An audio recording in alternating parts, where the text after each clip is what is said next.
I mean, if you guys want to, I'll boot it up. Yeah, we can jump in a match. Let's see if it's actually fun. If it sucks and like we're quiet and all that stuff, all right. I kind of imagine we're gonna get like smoked 5-0 and then whatever. Okay. But all right. Yeah, that's what I'm thinking too. Trying to figure out how I can do this here. Okay, I'm just gonna move everything to my other monitor. Yep. Over there. So waiting for RNG to like message me. We're gonna talk trials tonight, right? Nah. oh yeah. There's nothing going on. I think we got a lot to talk about. There we go. Hey, I got a picture. Let me move everything back over here. All right. What am I running? I'll probably run this. We'll see how it goes. We should act like this is game 7. Okay. Okay. I like it. All right. Warlock, boom. Got that. I'm joining on you guys now. You join on you guys? Spoiler alert, I play the same whether it's game 7 or game 1. I do too. You're probably salty just like I am, man. Oh no, I'm never salty in Trials. Other stuff, yeah. Trials, I'm like, hey, I got 2 down and hippos on a walkabout. Well, it was a good run while it lasted. A walkabout? What the hell's that? It's just going wide. Just going wide on the flank. Oh, God. That's what I do. All right, let me adjust my sound. It's a little too hot. God. I'm making ghost pepper hot sauce, or not ghost pepper, Carolina Reaper hot sauce tomorrow. It's going to be pretty absurd. Nice. Sound. It, like, literally... Okay. A tiny little, like, centimeter by centimeter square will bury me for the better part of, like, 20 minutes. They're that hot. And I have a pretty good heat tolerance. All right, guys, game 7. See how this goes. All right, I'm not gonna get salty. I love you guys. You know, win or lose. Oh, shit. I'm good. Win okay. Win or lose, we're good tonight, guys. Oh boy. Well, you have been carrying pretty hard the whole time, even though you're 17 levels below everybody. And by 17 levels below, he means like 100 levels above. Yeah. Oh, I'm only 1296. Oh crap! I got the wrong gear on. Shit. I was playing around with something. Yep. That's fantastic. You made it to there with you carried us to 7 wins. Oh crap. Okay. And oh crap. Okay. Yeah. Good thing they don't lock your gear. Trials Thank goodness. of Osiris. Okay. Hell with it. Let's go pick with one. Oh yeah, different map. Okay, yeah. Oh Jesus God. Act like you've done this before, okay? Yeah, okay. Here we go. Well, Like this is where 6 other times. This is where we'll cut in. All right, guys. Man, it's been a great ride. Last game here. Let's get it. Game 7, flawless. Game 7. Let's do it. Your scouts and a bow. Find your enemy. Knocks him down. I know you have done this before. What are you guys on? What are you guys thinking? A check left. You shoot me with the bow? Maybe. They're in the walkway. Already got the arc. So one down. They're both sniping.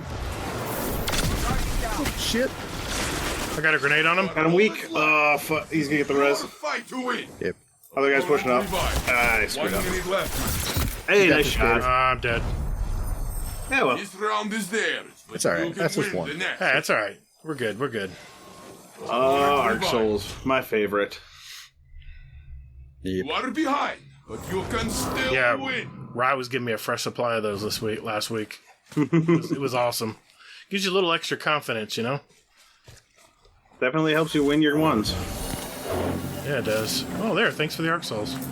Hey, you're welcome. I'm here to help. They're in tunnel. They're in cave. They're in cave dark. And one's in donut or toilet bowl. Nope. He's rotated around. All right. They're waiting outside. They're getting 1 a minute little left, anxious my out there. I'm following Nips. All right. I'm playing with them. Oh. They're pushing a little bit. Pushing you. Coming out with Gatr. Got him. He's dead. I'm hurt. I gotta heal. Pushing out the back. In the res right now. Enemy is left. Pushing Got you, him. Hazel. All right. Down the stairs. Stand over. Got him. Don't give up. I Nice got you. collapse. I got you, Bay. I got you. Done. There is no Hey. Let's see. Oh, Jesus, God help us. He really likes you. What? Don't worry. What? I got you, Bay. I told you, win or lose. Oh. Win or lose, I love you guys. Let's go. Fucking We're good. hipster. We got this.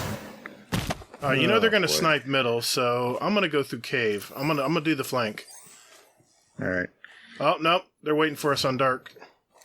Oh, really? Yep. Yeah, they're all looking. They're all coupled up. They're all coupled up. Careful, don't get team shot.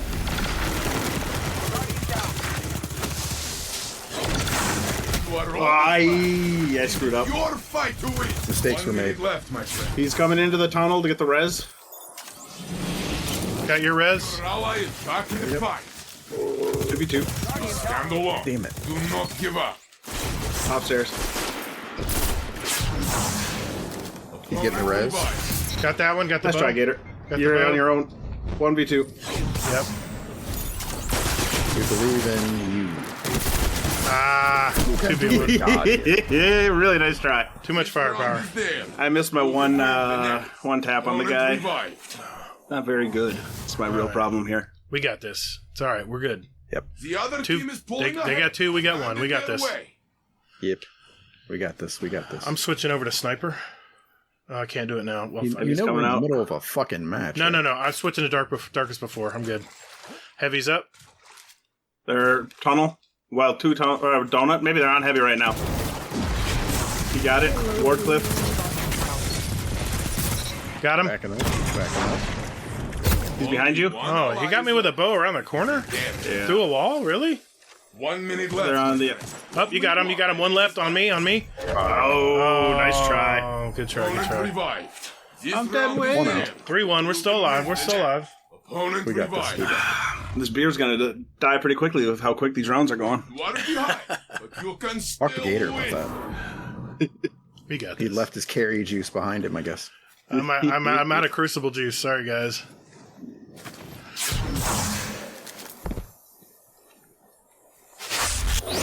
One down in dark. Nice job. Rush it.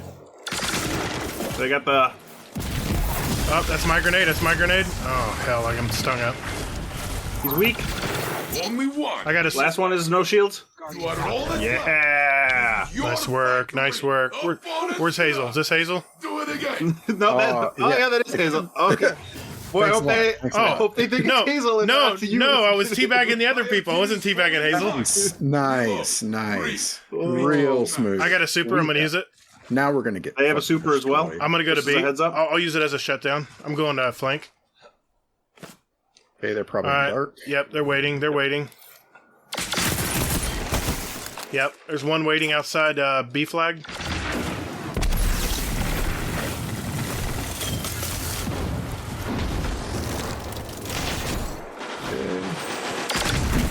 They're looking at me. Super, one down. One down. That was the. Only one. Nice job, Last nice guy. job. Yep, let's get him. He's on orb. God, double. Nice win. Nice job. Opponents have been put in their place. I won't Yeah, teabag. Alright, 3-3. You know what? I won't teabag Nips. We'd probably do better. That was me, actually, you douche. Oh, We'd probably do better if Gator got out of his damn Time minions. to make it mark. I'm not in my Switch it. menus. I'm fine. I got my weapon. I'm good. I've settled. All right. Alright. I'm going to pop super. Okay. They got super as well. Yep. I think they went dark again. They did. My grenade in heart. My grenade in dark. He's dead. One down. B flag. B flag. Would you Two down. Two down. One left. Hazel B. Enemy is left. Oh shit, dude. Sorry. Ooh, there's no They orbs. tried It's alright. I got my super too, so I got was shut down. I was in the middle of shooting them. I didn't know if you were gonna pull your super or not. I thought there were two. Nah, Gator killed the first one that came out. Ah. Let's go. Let's go. 4-3 us. This Amateur is it. bullshit. This is it. Nips, you have a super too. Okay, good. Yep, I do. They're gonna use theirs. Trust me. They're back at their corner. Okay, daybreak. I'm running. Deuces. See if I can get an angle. Run, Nips, run! Only one enemy is left. Thanks. Nice, Nips. How did you Wait, survive? he's out here. He's gonna kill me. He's on the res. Although my super's still up, so he's gonna jump into it. Nice. How did you survive that, man? Oh, you pulled your super I at the backed same away time. and then hit my super. Nice work. We did it. That would have been awesome. That's if it. It was really for flawless. Flawless, bitch. Victories are just We got one win on our card, boys. Let's start the show. All right. It's all downhill from Hey, here. you know what? Play that intro music. Yep.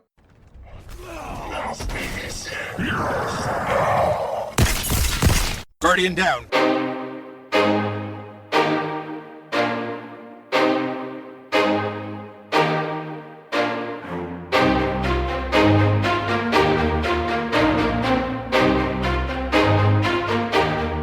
Hey, what's up, everybody? Thanks for hanging out with us today. Welcome to episode 113 of Guardian Downcast. We're a couple dads that love all things in the Destiny universe. Hey, and we talk about it. We also interview content creators and community members to find out more about them. We're the show that loves our fellow podcasters. I'm your host, the Gatr, and my co-host, Hazel NT, is here as well. Hey, man, how's your week been? Pretty good. Pretty good. My parents came down and gave Addie her birthday gifts. Oh. So she got all of her, they get her a bunch of stuff for cooking. Okay. So, yeah, she's 6 years old and got a bunch of stuff for cooking. So that's a great gift for anybody who, like, you want to give, like, a torturous gift to who has children. Because the kid is all excited for it. And the fucking... No, it's not making noise, man. It's not making noise. It's worse than that. Oh.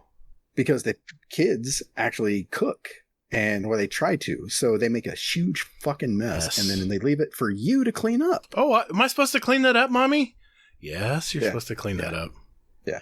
So I taught my daughter that. I was like, well, you're not tall enough yet to, actually wash the shit. So I'm like, you're gonna have to, like, clean the table and stuff like this that we were cooking on and put everything Hey. together on. Yeah. And she's like, okay, I can do that. She did it, like, not even half-assed. It was like there was a full ass there still. So I was like, I went over it with my hand, and I was just like, no, this ain't good enough. Come on now. So, so yeah, I had her go over it again and again and again, and then I was like, there you go, you got it, because it was like clean. You got to show could her right. eat off of it, and Yeah. she's like, that feels nice, Dad. I was like, I know, right? I was like, now here's the trick. I'm like, if you actually, like, cook and you're actually clean when you're doing it, you don't have to do all of this all the time. And she's like, ooh. So yeah. Start her early, man. Make sure she gets all the essentials, especially Exactly. the cleaning part, because, God, my kids were always pigs. It didn't matter whether it was their bedroom. I paid my son one time to wash my truck, and he did a good job on the body, but he didn't do the wheels real well. I said, got to get in those cracks and crevices, get it nice and clean. There's lots of brake dust in there, And, I mean, for his age, he did a good job, but I was like, here's your $10, head on in. Then I went and got the wash rag and just did it all over again. But, but they were young. They didn't realize. I know there's dads out there that are just militant. I mean, they'll make sure, get it. No, that's not good enough. Get down there and get in there. I just didn't have the heart. I just said, good job. Get out of here. And proceeded to take care of it.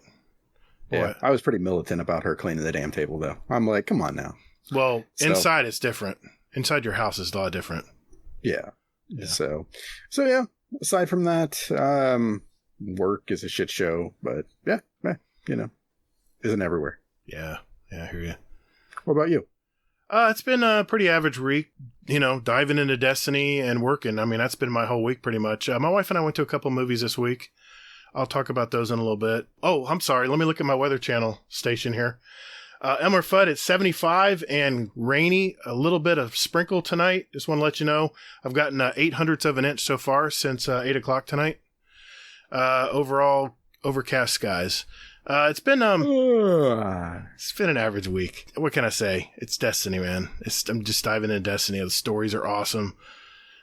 Everything's just been really fun. And then I heard bad news about Battlefield, so I got bummed out a little. But then I was a little happy because it gives me more time to do everything in Destiny. So, but enough about me. We have an awesome guest tonight. Don't get too big You just ahead. got on. Don't get too big ahead. He's the co-host of Potato Thumbs podcast, which What number are you guys on? You're well over 200 now, right? 216 was last night. 217 last night. 200, and you had the Dad's Tales guys on last night. Yeah, correct. I can't wait to hear that one. Of course, if you don't know already, it is Mr. Admiral Nips. How are you doing tonight, man? Doing all right. Got a big smile on my face from that game we just played. It's pretty goofy, so I enjoyed it. Yeah, flawless, man. One game flawless. We did a great job. Yeah, exactly. You're gonna put me in a bracket with all the other people who have won one game this week. Oh yeah, exactly. Well, we're gonna talk about Trials tonight. That's for sure. Just so you guys know, you can find Nips and his partner, Fluffy Fingers MD's podcast. Just search for Potato Thumbs Podcast. It's a weekly episode, and I don't think you guys have missed a week. So we haven't actually, which is crazy. It's completely different. It's an hilarious show. I'm always just laughing my ass off at work. It's a great thing to listen to. So check them out. A quick preview of what we're going to cover tonight. Obviously, we're going to catch up with Nip, see what's going on in his life. He's had a couple losses lately. We'll talk about that. Next, Hazel's going to go over the TWAB for this 4th week, Season of the Lost. We'll also share his opinions of the new Trials of Osiris that happened this last weekend. And next, we'll answer questions from our community and add 2 songs each to our award-winning Guardian Downcast show playlist on Spotify and iTunes. He just blows us off. All right, guys, what do you say? You ready to do this? I don't think that was a blow kind of thing. That was more of like a whatever. It was more of a jerk. Actually. Yeah, I was like, yeah. That might have been an FU. All right. What? No, that was like a get out of here. No, it kind of was, I guess. It could be a get out of here. Depends on what it is. It is carrying a lot of weight in that sentence. Okay, let's go.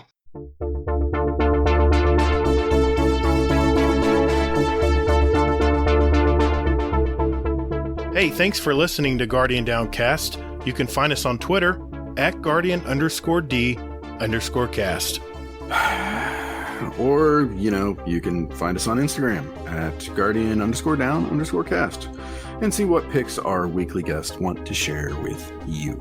Or Hazel, just visit our website at GuardianDowncast.com for all the contact information and where else you want to find us.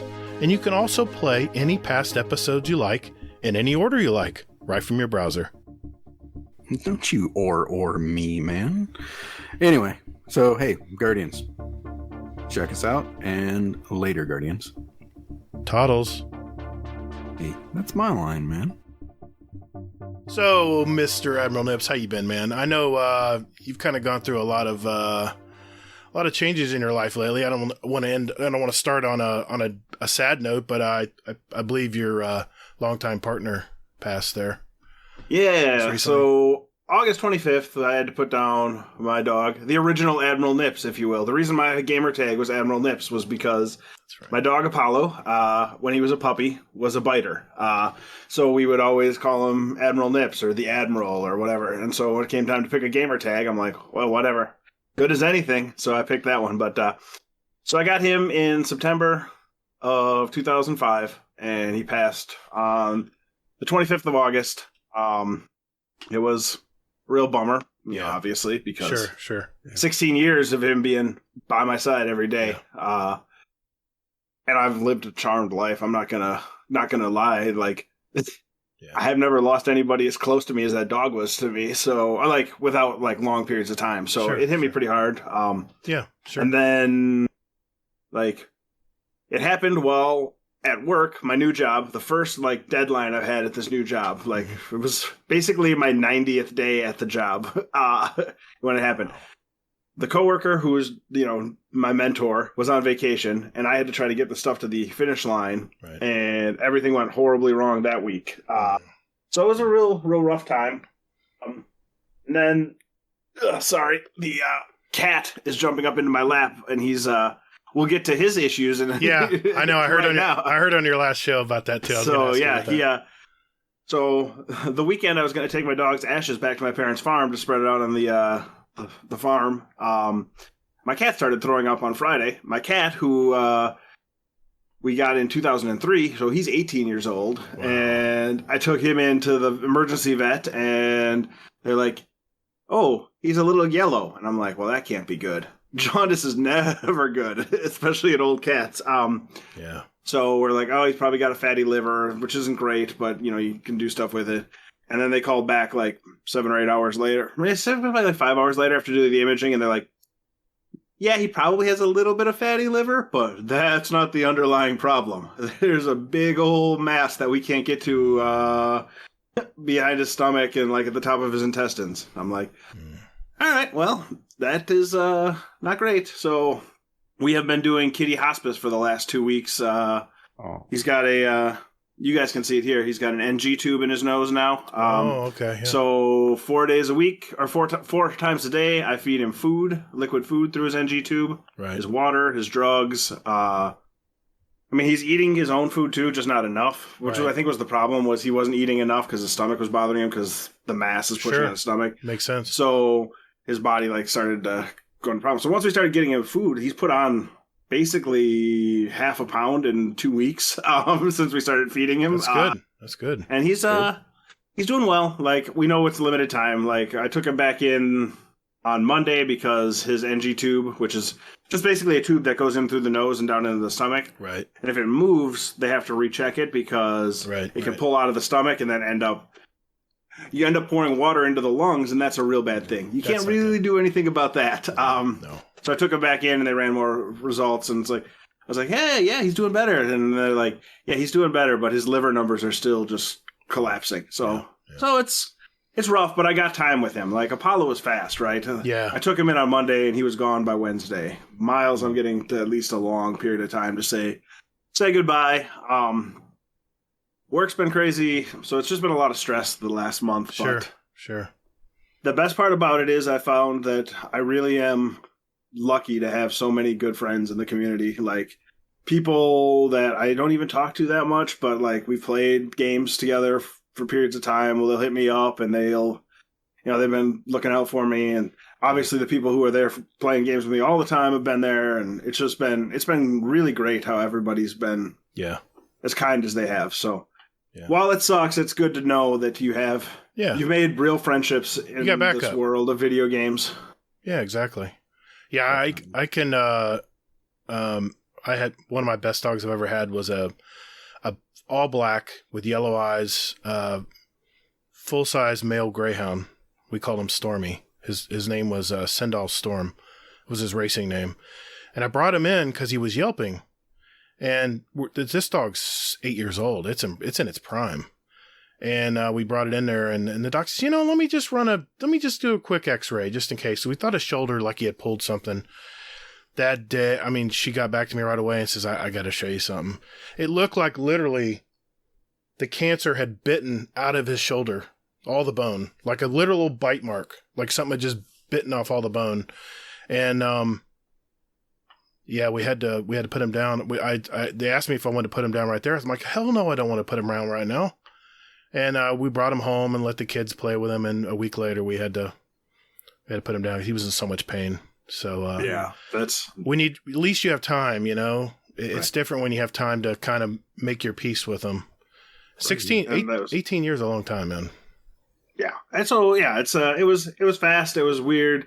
Like, it looked like he was recovering on Monday night into Tuesday, and then Tuesday I think what happened was he had laryngeal paralysis, and it's a progressive disease. Right. And for whatever reason, he was holding on, and then he had this thing that made me take him into the emergency vet because he was couldn't breathe very well. Right. And when they gave him the sedative to get his breathing right, all of the other defense mechanisms he had built up, like his legs stopped working, his eyes, he couldn't see very well.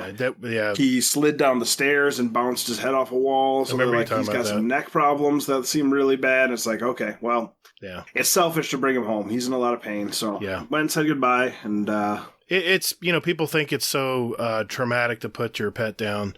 All they do is they go to sleep. They give him a little morphine drip. They get real tired, and then they don't even know when they pass because they literally just give them a lethal dose of the morphine after that. So it's like they go out on a good note. But that big 16-year-old motherfucker didn't go with the first dose. They're like, oh no, he's sleeping, but we got to give him a little bit more. And I'm like, that boy don't go out so easy. This dog was the dog when he was young, like maybe 2 or 3 years old, we lived in this kind of sketchy apartment complex. Sketchy for Madison, which obviously doesn't really count as sketchy, but like it's Madison sketchy, if you will. And this big white pit bull like ran through a screen door to come out and fight him, like just bolted. Really? And I ended up getting bit by my dog as I told my dog off of this pit bull that he was about to kill. And I'm like, all right. AdmiralNips. I learned an important lesson from my dog that day. It's if you run up, you might get done up. Yeah, wow. It's all that pent up energy. Yeah. Now, do I need to talk to Fluffy about setting up a puppy channel in your Discord? He already Not has. yet. It'll happen. There is a puppy channel in our Discord, and when the time comes, I know I got a bunch of travel coming up in the near future. I'm going to Albuquerque in October to do the raid team get together. Yeah, it's your big meetup. Yeah. So it'll be me and Fluffy and Nessie and Bryce are flying out of Chicago. We all got first class tickets out of Chicago to fly to Albuquerque together. Wow. So we're all sitting in first class together. Nice. And then we got that in Albuquerque. And then for the job, I'm headed to Germany at the beginning of the new year. So really, what are you going to 2 weeks? What are you going to be doing in Germany? Wow. We're bringing a new lab up, and that's the project I'm working on. And so they want technical support there. So 2 weeks there, and then you're back home. Then I'm back home. So okay, good. Maybe middle of January we'll start looking again. I think that'll be. That'll probably be the thing that'll give me enough time to get the dog like trained and stuff like that, because I turn 40 next summer, and my hope is that I will feel comfortable enough traveling that I can go to London and spend my 40th birthday in London doing my London stuff. That'd be awesome. Yeah, be in the 40 club. Nice.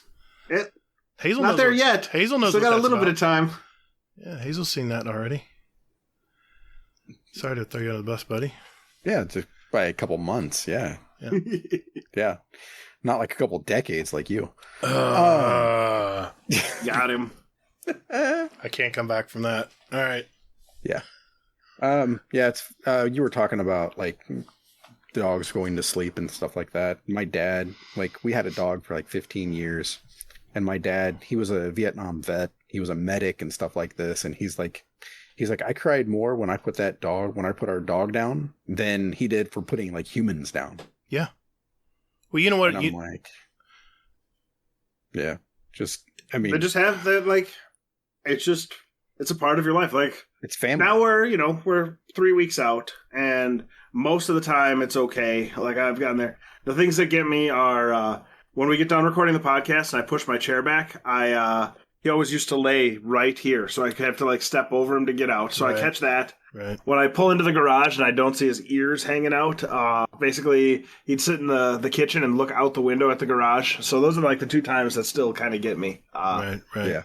But yeah, it'll take time. Like everyone always says, loss is not a linear thing, and I've been blessed. Both my parents are still alive. My dad's parents died when I was too young to really know what's going on, and my mom's parents, one's still alive and has been struggling with mental issues for 3 or 4 years now. She's been in a home with COVID and all that. I haven't seen her in like 3 years. My grandpa had Parkinson's for like 17 or 18 years. Like, they told him when they diagnosed him that he would probably die of old age long before we ever saw anything, and he's just like, nah, fuck that. I'm going to fight this for as long as I can. And he did, and it was amazing, but it was a long goodbye. And so, like, with those things, you have a little bit more time to just, like, you've already said your goodbye when it's time to go. So, getting used to it. The thing about pets, especially dogs, is they're always so happy to see you when you come home from work. Where can you find that in this world? I mean, even your wife, who loves you, will have a mood sometimes, and she'll be like, hey, how's work?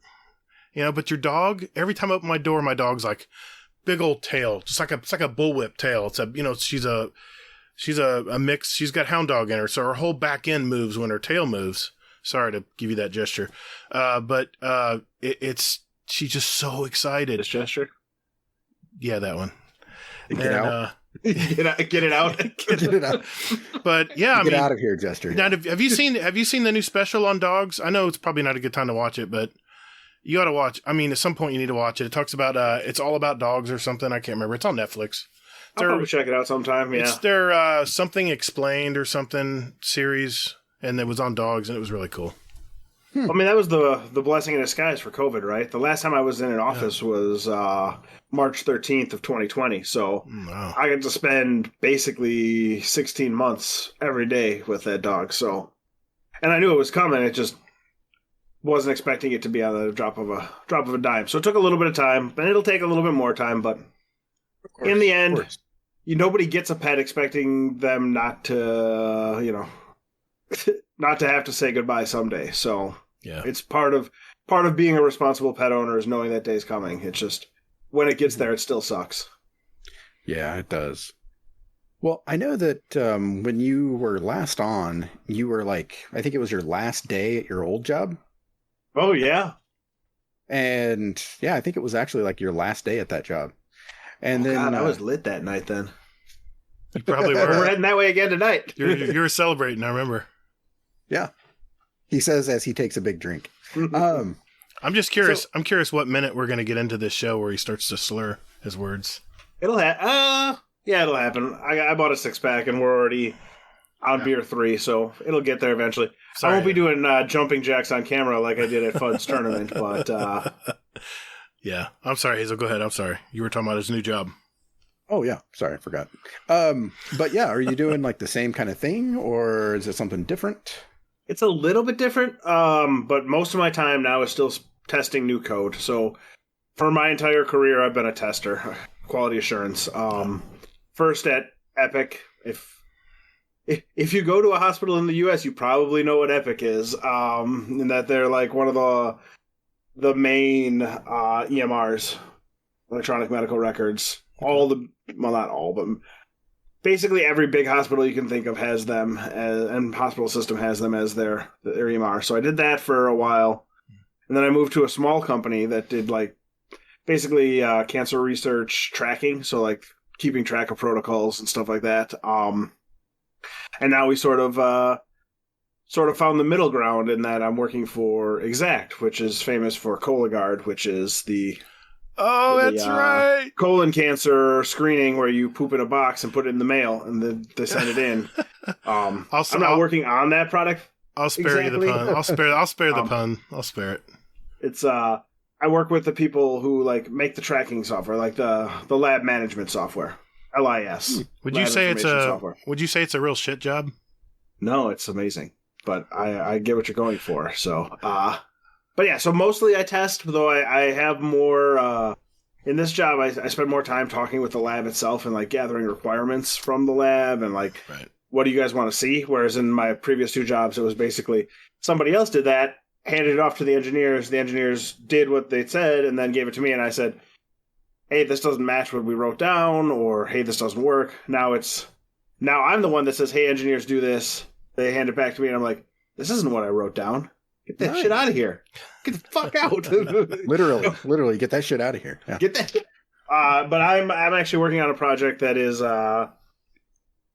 working on, I don't know how much I can actually say, so I'm going to be very vague about it. That's fine. That's fine. All that fun stuff. But basically, it's another screening system where you get some tissue and you go through and comes out with some score at the end, and you can tell people what's the best course of treatment.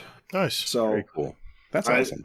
That definitely feels like you're part of a team that makes a difference. You're not the one necessarily making a difference, but you're giving the people who can do that work the support and the tools they need to do their job efficiently, quickly, and accurately, which is kind of fun because not all software, one of my coworkers from my old job went to do testing for an adult website now. So she does testing on adult websites to make sure that their code works. So again, getting paid, doing a job that needs to be done, little bit less of a feeling of accomplishment at the end of the day, I would imagine. She's not saving lives. Yeah. I'd say the opposite, actually. Sorry. Oh my god. Low hanging fruit. I know. I don't go as low as Gator with the shit job thing. Yeah, but, well, I apologize. It's fair. yeah. I told you I was going to Get that spare. shit out of here. I told you I was Get going to. shit out of here. I says I'm gonna spare you the common shit, but then I ended up doing it anyways. Anyway, But yeah, so it's a really fun job, and it's a great company. I mean, I think sometime in October they're going to start bringing people back to the office for my area, but they basically just sent out a survey that said, "Hey, do you want to work in the office most of the time, some of the time, barely at all?" And I'm like, I'm all for barely at all. So basically, I'm gonna have to go in once a week. There's like the hotel setup, basically. So there's an open cube. You just plug your laptop in, you work there, and then you wipe it down at the end of the day, and you come back a week later. So that way they know They're still very flexible you're about still it. working for them. Oh yeah, I remember that guy. Yeah, he works for us. Yeah. Well, hey, let's switch over to what we've been watching because I know it's been a while. Just by the way, is this your 5th visit with us?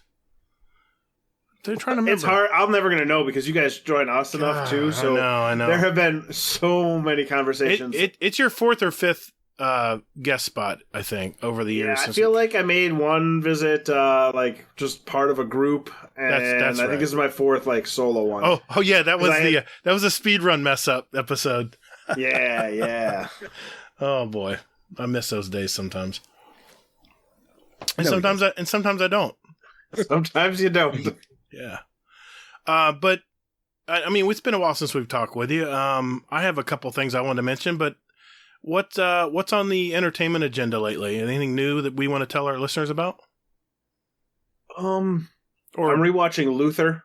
If you have never seen Luther, Yeah. you should watch Luther. British show, That British show TV is awesome. Yep. Yeah. Idris Elba plays a detective who walks the line between good and bad. Right. But yeah, I'm not really in terms of like new TV. I haven't really watched anything. Wait until December. That's the important TV time for this year. Yeah, and I think the first episode of 60 Minutes just came out last week, so I think the fall schedule's just starting to creep in. The Voice is coming around next week. America's... Oh, you're talking about network television. I haven't watched a network TV show is there any other one? 20 years. You streaming service people. No, I'm waiting gonna for The Witcher to come out. Yeah. Season I 2 was of The wondering what Witcher. you were talking about. I was going to ask. Yeah. Yeah, is that on CBS or ABC? Right. The CW? Is the CW still around? If The Witcher's on What's on the CW, CW if schedule this? if The Witcher is on CW, we're gonna have problems. Oh, but yeah, Oh, I've really just been watching a lot of Ultra. I finally watched all of Schitt's Creek that's over the good. last month. That's That good. was really enjoyable. Yeah, the TV watching has gone up quite a bit since I started dating my girlfriend, which is How's that going to going? be like 10 months in about 2 weeks. So. 10 months, and Nice. you're going on a hot date tomorrow. You said, right? A date, Oh, shit. dinner with friends, Was she not dinner supposed to be? alone. All right. I'm going to sit at home and I'll go the girls in the Victoria's Secrets catalog. Sears catalog. Oh, Now, would no. you unhook this already? I don't deserve this kind of shabby treatment. That's an old Simpsons bit when Mo gets hooked up to a lie detector. Yeah. Oh, hopefully I didn't. Well, by the time you go on a date, it'll be past the time you go on a date, so it won't matter. Yeah, we're gonna go. I donated some money to Gilda's Club because one of my coworkers had like a horrific, super aggressive nasal cancer, Ooh. which is super rare, and like he fought back. So he's like, we actually switched jobs and work on the same team at my new job too. So we Really? worked together for like 5 years, and then when I announced I was leaving, he called me up that night and said, "Hey, I'm interviewing with your new boss literally tomorrow. Can you give me any hint?" So we're literally on the same project. We're going to Germany together in January. That's awesome. Awesome. And she put a drawing together for a gift card for everyone who donated to her husband's thing. And so I won. So we have a fancy restaurant gift card. We're going to go out to that tomorrow night. That'd be good. But yeah, it's going pretty well. I'm having a good time. It's So how's it's the, weird after being single for like Yeah. 20 years, basically. Just sort of living my own. Trying to share your own time with other people is a little bit tricky. Yeah. It's all on me. Like, it's all my own little, like, I'd like to just be lazy tonight. I don't want to have to be on. And I haven't put it through my head yet that she doesn't care if I'm on or not, even though it's 9.5 months in. Like, she tells me that on the regular, like, nice. You don't always have to be on. I'm like, yeah, but my brain doesn't let me think that. So, but no, we're going to go through a bunch of shows. Like, I made her watch The Good Place. If you haven't seen The Good Place, watch The Good Place. It was great. It's a great ending. I haven't watched that. You should watch it. It's just weird. It's just weird. The first 2 seasons are like funny and like good, and then when they get to seasons 3 and 4, it goes from like it's still funny, but it's gonna just like destroy your heartstrings. Yeah, it'll stomp on them a little bit in a good way. Yeah, I guess. Always a good way, right? Santa's dead. Theoretically. Spoiler alert. Yeah. God, it's weird seeing Hazel with a full shaved face. I'm used to seeing a little goatee and little beard going. That is definitely a beard. I don't know. It's not dirt. Well, no. I just, it's I like it. Looks good. I know you like to play Gwent, but is there any other games you're playing right now? Yeah, so I'm still playing Gwent. I made Pro League last season, which was fun. With mostly just joke decks that shouldn't actually win. So it took me a little bit longer. I have another buddy who plays, and we like to compete to see who can get there. And he picked like the meta deck last season and ran it all the way to pro rank. Right. And I just like jumped around between decks and stuff like that, and I got there eventually. This season I've been just sort of fucking around and not trying so hard. I've also been playing a Steam game called Poker Quest, which is Poker Quest. Basically, it's another roguelike game with a deck of cards as basically your thing. Really? So like you think of like Slay the Spire as a game where they have like specific cards for the game. This is like you have a deck of 52 cards and the building is around the equipment and how it uses the cards. So like there's cards that say deal damage when you get a blackjack, or deal damage when you have put 2 cards in it and it deals damage equal to 2 times the damage. Okay. If the cards are a straight flush, deal 6 times the damage and stuff like that. Wow. So I've been playing that. I finally beat Slay the Spire on the hardest difficulty on the 4th character. So now I've beaten all of the characters on the Ascension 20. That just happened the other day, so that was pretty fun. That's been like a 9-month process to get through all of them. You guys are way And then I more watch dedicated. Life Coach on Twitch, and he's like, nice. "Oh yeah, don't worry about me. I'm just winning 70% of my runs on this hardest difficulty."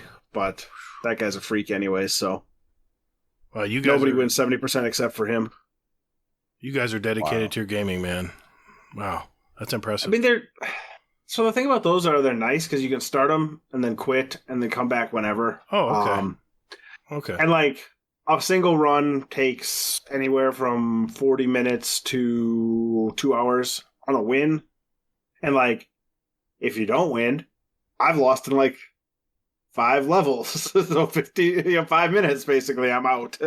I played Empire Earth a lot like that. I would hop on the computer, real-time strategy, and I'd get to a certain point. The problem is I'd always get sucked in where I'd want to get to the next generation of technology, and I'd always look at my clock. 4 a.m. Oh, shit. Well, you should mention that. I just started playing Civ 6 again yesterday. How you liking that? You doing good? I love Civ 6, but I just hadn't played it in a while. But now that I'd beaten Slay the Spire, I'm like, Civ 6 is a good game for me to play because I don't have to actually be on stuff. So, like I said, I'm feeding Miles 4 times a day, and he gets, 50 milliliters of liquid food. So I just sit there and, like, pump a milliliter or 2 in, then wait a minute. Pump a milliliter or 2 in, then wait a minute, etc., etc. So it'll, it's basically, to get that 50 milliliters, it's 45 minutes worth of stuff. So 4 times a day, I'm just sitting on my couch for 45 minutes. So I got you. In that, I can play Civ 6 and get a few turns done.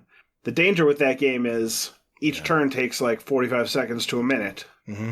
So it's always easy to say one more turn. Yes, it is. And you look up and it's, 4 a.m. Yeah, real-time strategy, I love playing it, but it can suck in. Definitely. You can get sucked into what's going on. Hazel, you been watching anything new this week? Anything new popping up or just Manifest. Yes, the wife. Your damn Manifest. That show is fucking crack. Yeah, you got me hooked on it. Thanks. Yeah, you're welcome. You're welcome. Hey, I didn't even know how bad it was until like last night. I was just like we were watching it and it was just like there was a moment, and my wife was just like, "What the fuck?" And I mean, she really doesn't say that very often. So for her to say that, it was just glorious. Yeah. Because sure enough, like she said that, I was like, "What the shit?" Gets your attention because you're not used to hearing it. Well, yeah, I said, "What the shit?" And she's like, "What the fuck?" So I was just like, it hit her a lot harder than me because I was just like, I mean, I've watched shows like Lost and sure. I mean, other like mystery kind of shows. So I'm familiar with the whole setup and I'm looking into things to like, you know, like the 6th level, trying to make it all make sense and everything. And she's just like, God bless her. I mean, she's just watching it and just enjoying the ride. And I was just like, I can't do that. You know, I need to figure this shit out. No, I enjoy the ride. With Lost, I just enjoy the ride. And at the end, I'm scratching my head. I'm like, invisible what? Yeah. So I mean, you're like that, and meanwhile, I'm like, okay, so this is happening because of this, and this is happening because of this, and I'm making these connections, and then she's asking me, so she's like going along for the ride, and she's like, so what the hell just happened? Exactly. And then I'm like, okay, so this is what happened. So I wish I could be like that. I really, truly do. My wife and I both. We both just go, what? We look at each other like, what just happened? Yeah. Well, yeah, you guys need to watch Lost and try to figure this shit out. Oh, man. So that way you could be like, okay, you know. Oh, God, no. So. Yeah. We're actually trying to finish the second season of Ted Lasso. That's a great show. I've heard great things. I don't have Apple TV, so I've never actually gotten to watch it. I tell you, I know I'm an Apple fanboy, but man, Apple TV, they don't have a ton of stuff they put out, but when they put out stuff, it is very high production. It's very quality stuff. I got my mom and dad, they're not even Apple users, and I signed them up, and my dad's like, I said, watch Morning Show. Watch that show. It's like crack to them. My dad's calling me, hey, when's this next season coming out? I'm like, well, it's right there on the screen, Dad. Why don't you look at the date? It's at the bottom. Look at the trailer. It's right there underneath. He called me one time and said, where's the next episode? Did you scroll down, Dad? Oh, there it is. Okay, bye. Mentioning shows that are coming out, by the way, too. Christmas Day is the next season of Letterkenny as well. So yeah. For that. Yeah. Hey, I cut you off, Hazel. Was there anything else you're watching? Other than the crack show? Yeah. Manifest, My Hero Academia. I'm almost done with that. Right. So Jealous and I, we were talking about it. So he's like, you know, we need to have a movie night for that and for Demon Slayer. So I might put something together. We'll see.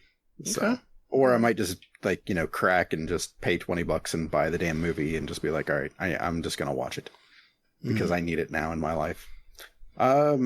But I actually, in a weird like twist of fate from Destiny, I went back to 12 Minutes. It's a video game. Oh, is that repeatable story one? Yeah. So I went back to it, beat it a couple more ways, and that game is so damn twisted.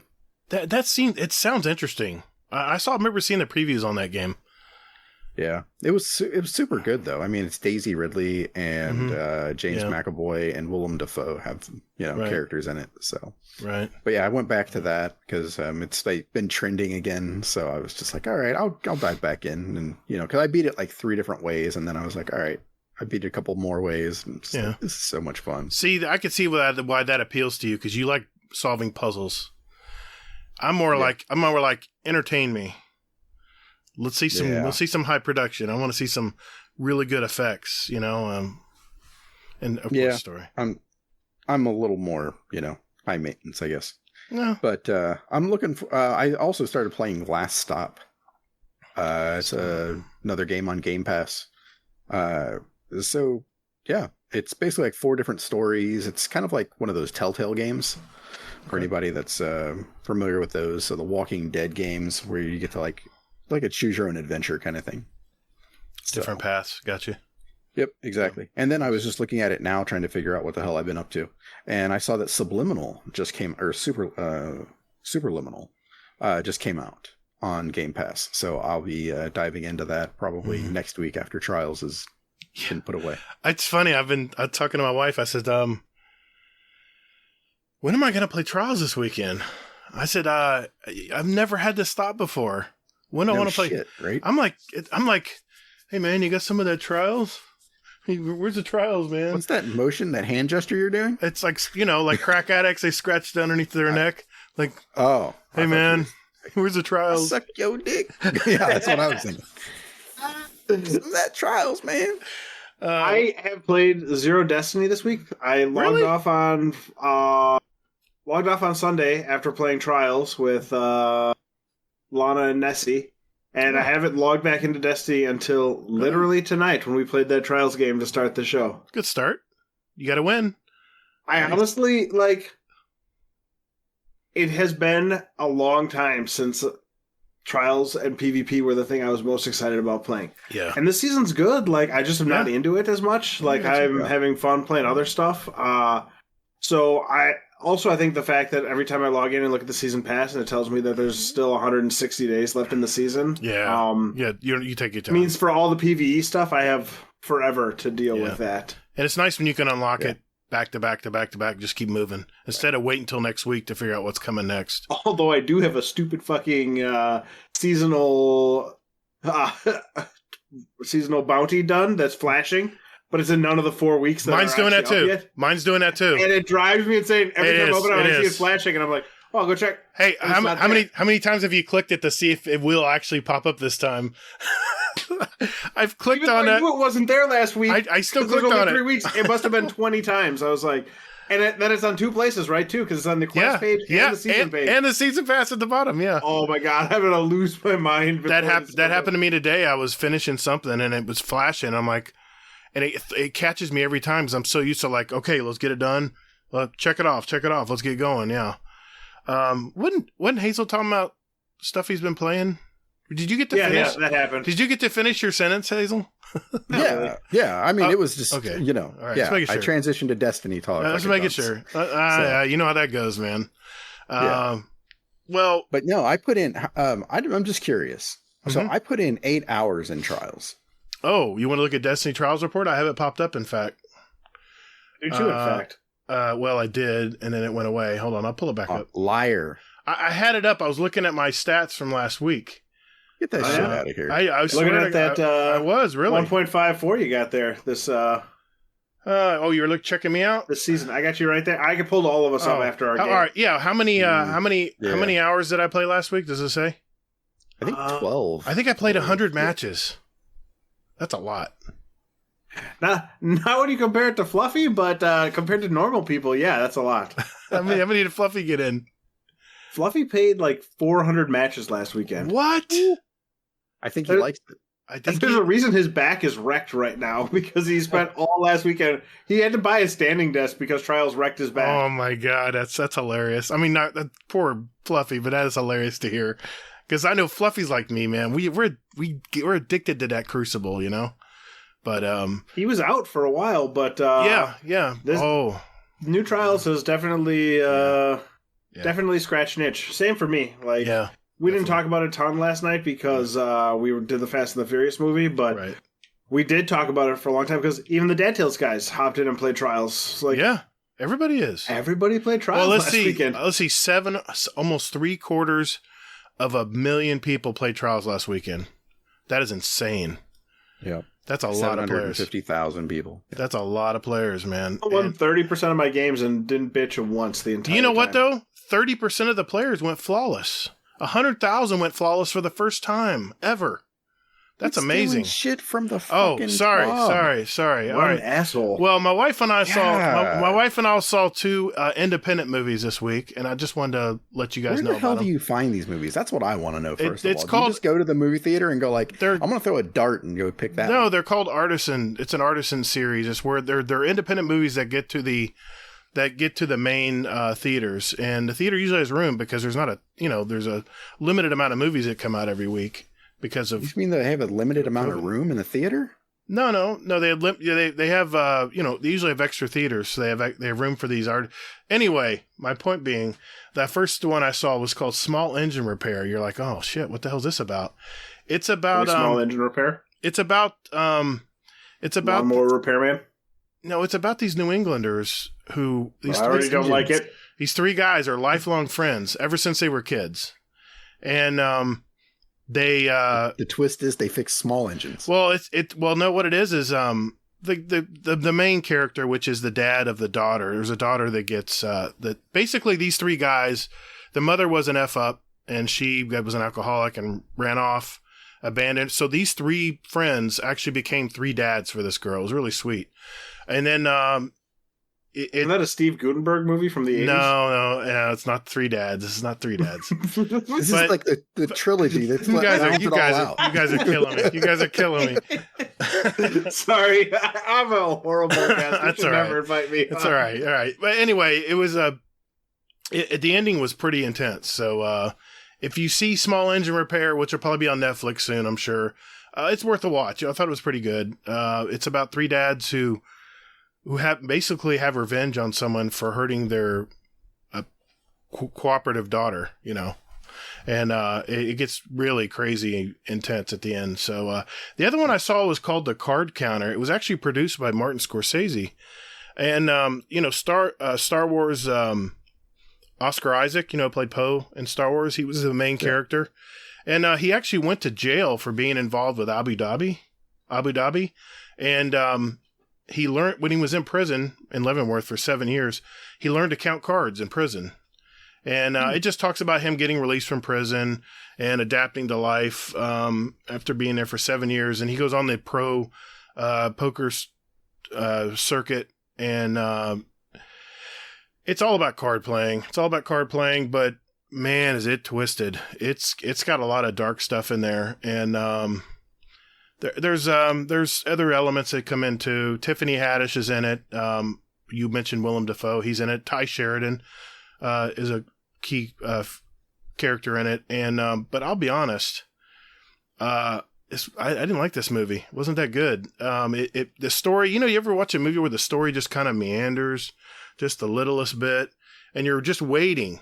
You haven't left the theater because you're just waiting for it to ramp up into something great. It really never did. So I believe that was the Mercury season of Destiny. Okay. C minus on Small Engine Repair. It was an average movie. I'll give it a D.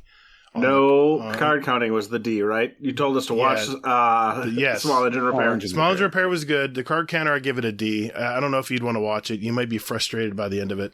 That's it. I mean, I've been watching all my normal shows, The Hustler and America's Got Talent finished this. The season finale just wrapped up. There was a really good magician who won, and he would incorporate his family story into the act. It was really good. You can go on YouTube. I'm sure it's got his final act, but it was all really good. Other than that, I won't bore everybody with all the shows I've been watching, but I watch quite a bit of TV, but it's been all about that Destiny, man. It's all about that Destiny right now. So yeah. I don't even love Destiny right now. I just love one specific part of Destiny now. Yeah, I get it. I get it, Nips.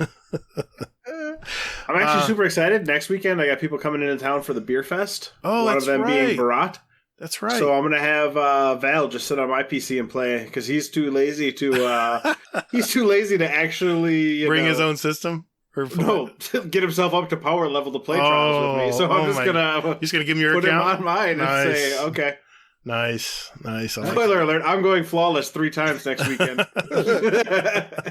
All right, he's mysteriously going to be banned. Okay, RNG Gatr. It's not a recovery. It's my account, and the person playing on it is on my account. On my. Yep. No, BattleEye won't catch it because he's playing on my VPN. He's physically playing on your account. Yeah. Well, no, but that's one of the things they were like. It's not recommended though. Well, it's not recommended for somebody else to recover it, but it's no. Even like having like a roommate play for you or something like that. Was that really? Yeah. They even came out. How could they tell? Because, like, Nips, if he were to go because if they go flawless from a 0.6 to a 3.6 in one weekend. They'll look at stats. I got you. Exactly, yeah. Wow. That's pretty deep. So, Well, don't worry. We'll switch it off then. I'll play one card. He can play one card. There you go. Then you'll be up and down. that's funny. Well, anything else before we go, guys? Anything else we want to mention? No, I'm anxious to get to the trials. I am so anxious to get to it. But, hey, Hazel. How many times have we ever fucking said that on this show? I don't think you guys have been a show when Trials was big. Like, Trials was dead in D1. Yeah. Before you guys, because you guys are a D2 only podcast, right? Right. Yeah, pretty much, yeah. And Trials of the 9 was good for like the first 2 weeks there was a player base, Yeah. then it dropped off precipitously. Right. And then they killed it. New Trials came back, and that was another one where for a couple of weeks it was pretty hot and heavy. Yeah. Then the Messenger week, it spiked. Mm-hmm. But then it sort of just it died pretty quickly too. And this might again, but for some reason I'm really enjoying it. And the fact that you can solo queue, so I think that's a big deal because I feel like when you had to LFG for things, if you were bad, you would either LFG and have to deal with people talking shit to you because you struggled, or you would never actually even step in because you didn't want to deal with people talking shit to you. But now, you can queue up. You don't have to plug your mic in. If you're just there for the bounties, I think of Jay and Gambit, where he just shows up for the bounties. He doesn't care about winning or losing. He just runs around doing his bounty stuff. You can do that now, and you can get this gear. Like, we got to talk to Jay. We haven't talked to Jay in a while. We need to get him back on. Yeah. Hey, you know what, though? You know what I just realized, Hazel? AdmiralNips has not done a speed run for 2021. Yes. We'll do that next. You're our hope, sir. Right after this. Call the Praxic Order, call the Thanatonauts, the Jinsen Scribes, call everyone so they can witness you. All right, boys and girls. This segment is called the Speed Run. This is where we have a database of over 250 randomly asked questions, and Mr. AdmiralNips here will have 90 seconds to answer as many as he can. These are short 1 or 2 word answers, and at the end of the year, the guest with the most answer will win a cool prize and title of 2021 Speedrun Champion. You'll also get a special little title in our Discord. Special color-coded thing. It's pretty cool. Remember, the questions are randomly asked. No one can memorize the order, so just quickly answer what comes to mind. Tonight, I'm going to ask the questions randomly from the list, and Hazel is a timekeeper and quality control expert. In the event of a questionable answer, Hazel's decision will be final. Startian is our current leader at 39 questions. And I know, Nips. I know you. It's between you and Fluffy. I just know this. That's all that matters, right? Because Fluffy, first, when he comes on to the show, which he usually does at the end of the year, first thing he asks me is, how many did Nips get? That's every time. That's what he asks. So, what do you say? You ready to do this? Yeah, let's give it a shot. See what I can do. All right. Hazel, you good to go? Yes, sir. Here we go. 3, 2, 1. Warlock, Titan, or Hunter? Hunter. What is your favorite Destiny 2 weapon? Colony. Void, Solar Arc, or Stasis? Void. What is your favorite breakfast cereal? Kashi. Coke or Pepsi? Coke. Is chili soup? No. Should there be freelance solo strikes? Yes. If you could live in any decade, which would it be? Now. How do you like your steak? Raw. If you could choose, who would voice your ghost? Peter Dinklage. Extrovert or introvert? An introvert. What's the best sandwich? Peanut butter. Have you seen Waldo? Yes. Strikes, Crucible, or Gambit? Strikes. What's your favorite Destiny planet? Mars. Tupac or Biggie? Tupac. Candy bars or chocolate bars? Candy.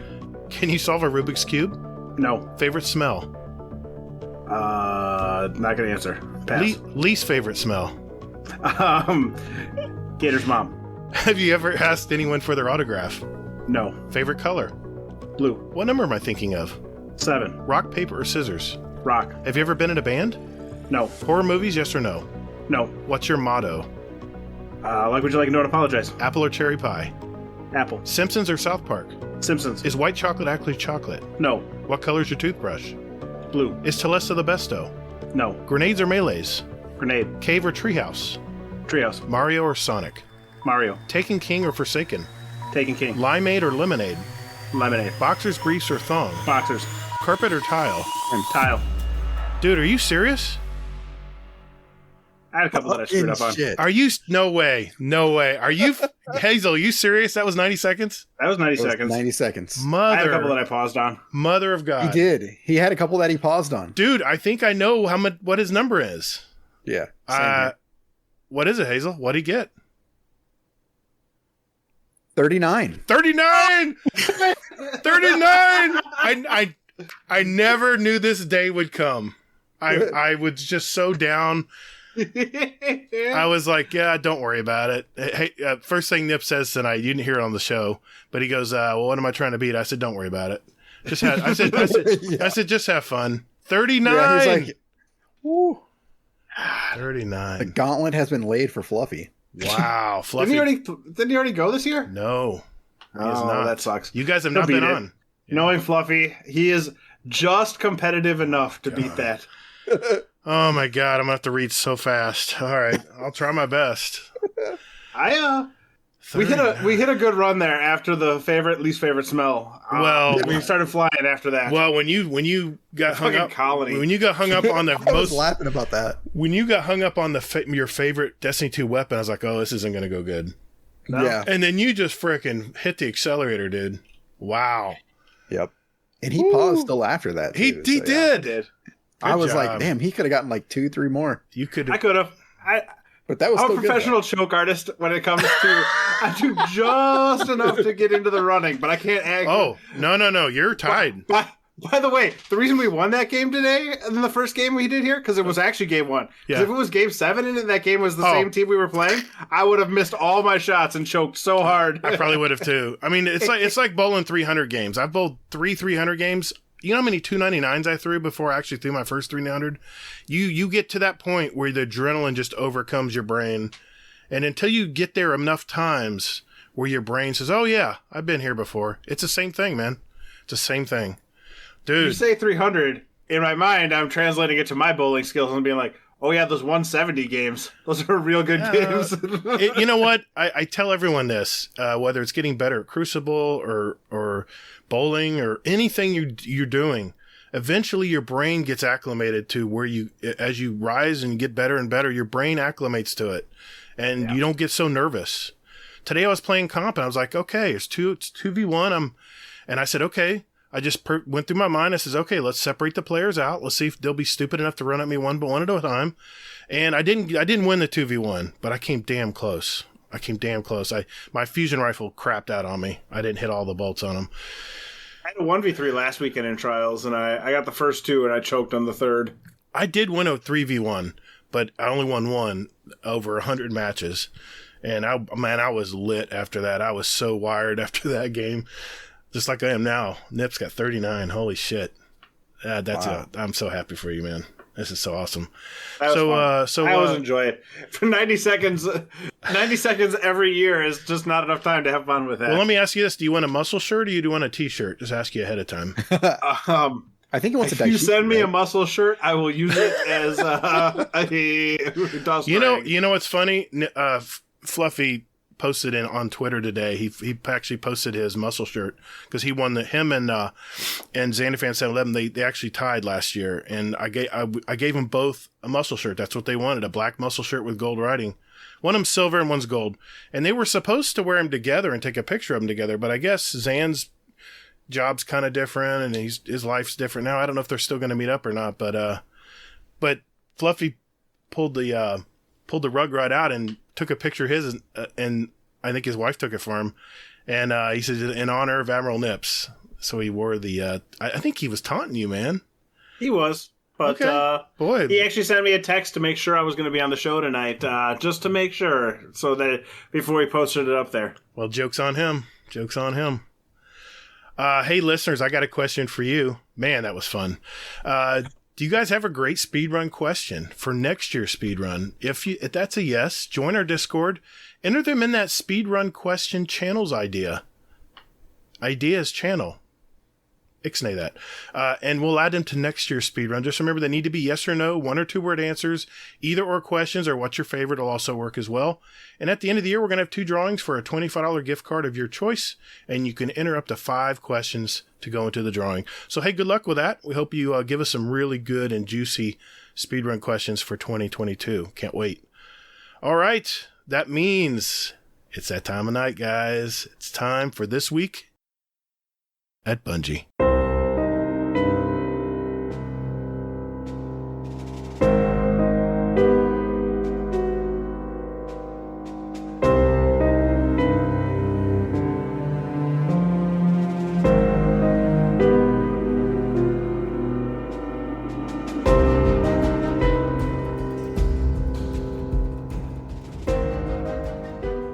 What is it? 4th week of Season of the Lost. This week at Bungie. What's going on there, Hazel?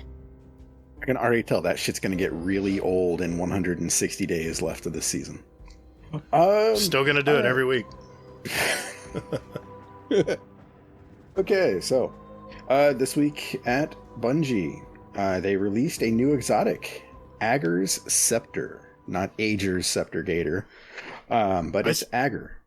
Yeah, Agger, I know. Yeah, because I said it, yeah. So, that's what I'm here for, to carry you, like in Trials. Oh, right. So, yes. So, Agger's Scepter, it's a new exotic. It's a new freeze ray. It's a trace rifle. And, yeah, it's a thing. I know Nips didn't get this because he hasn't been on all week. Did you get it? Did you? Yeah, I finished. I did. I finished last night. I played till like 2:00 in the morning. I was like, you know what? I can either. I was at the end where you had to do the 3 strikes, and then after that, it got into the scenes and stuff. And I was like, man, I got to get this done because I got trials this weekend, and I'm not gonna have any time to do this if I don't do it tonight. So yeah, I cranked it out last night. Man, that cutscene at the end, huh? Yeah. Hits you in the feels a little bit. Yeah, it does. That I was not expecting that cutscene. So, yeah, it's pretty awesome. The weapon wise, it exists. It's a line rifle. I don't understand how the freeze works because I'll not quite finish someone off and then stop shooting them and then they're frozen all of a sudden. Is that how it works? What's the mechanic of this? If I know. I don't know the foggiest fucking I just clue. shoot shit and kill it. So, all right. Yeah, and I'm like, this thing takes way too long to kill. So I just shoot it and kill it.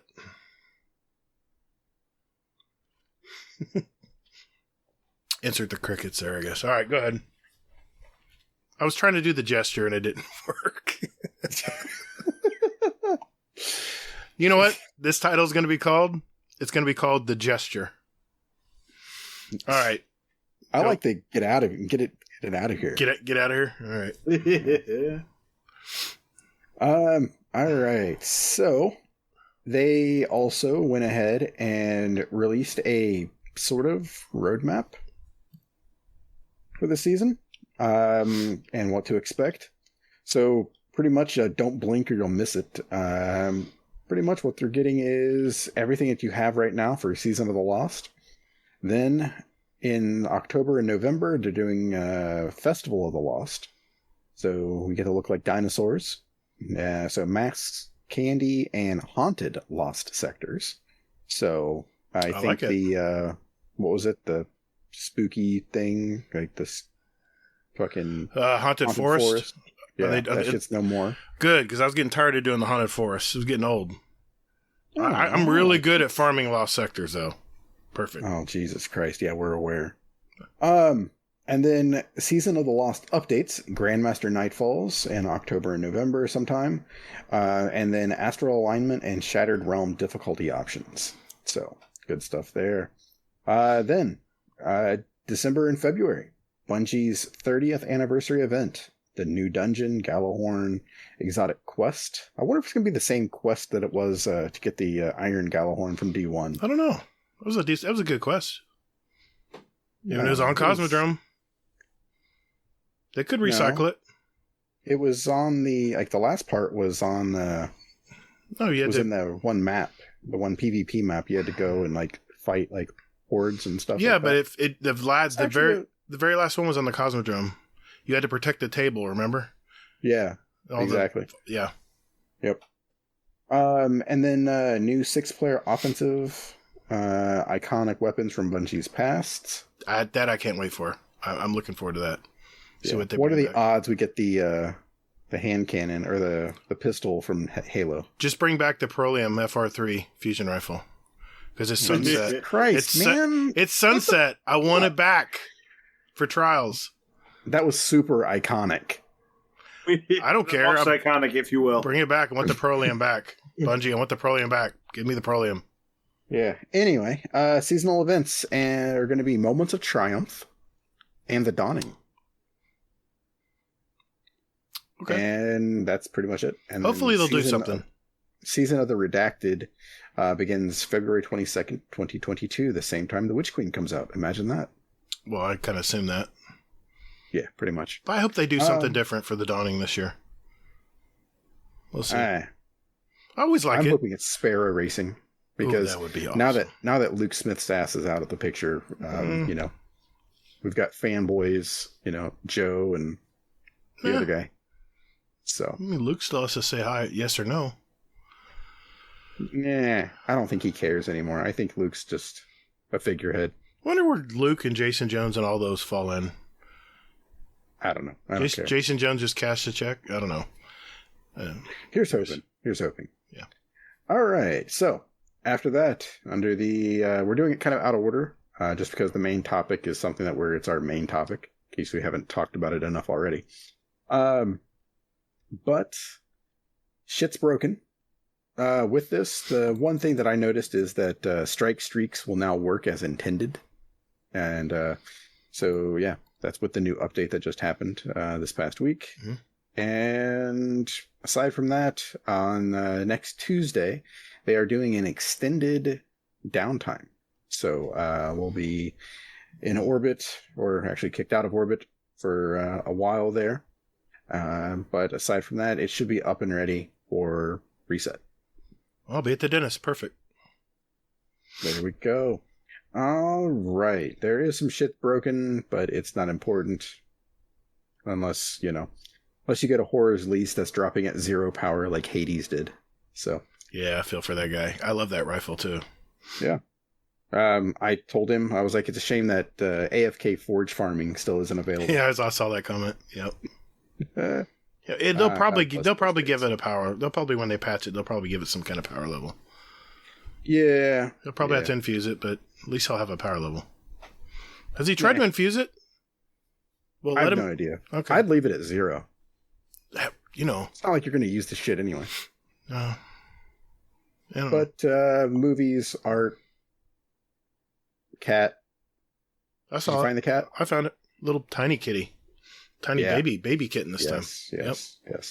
Yeah, Mr. Monkey and I. He's like, "Did you see the cat?" I was like, "Shit." So, because if I find it and you don't, that'd be bad. Yes, exactly. All right, and then the main topic of the TWAB. It's kind of a light TWAB, but it's a spicy one nonetheless.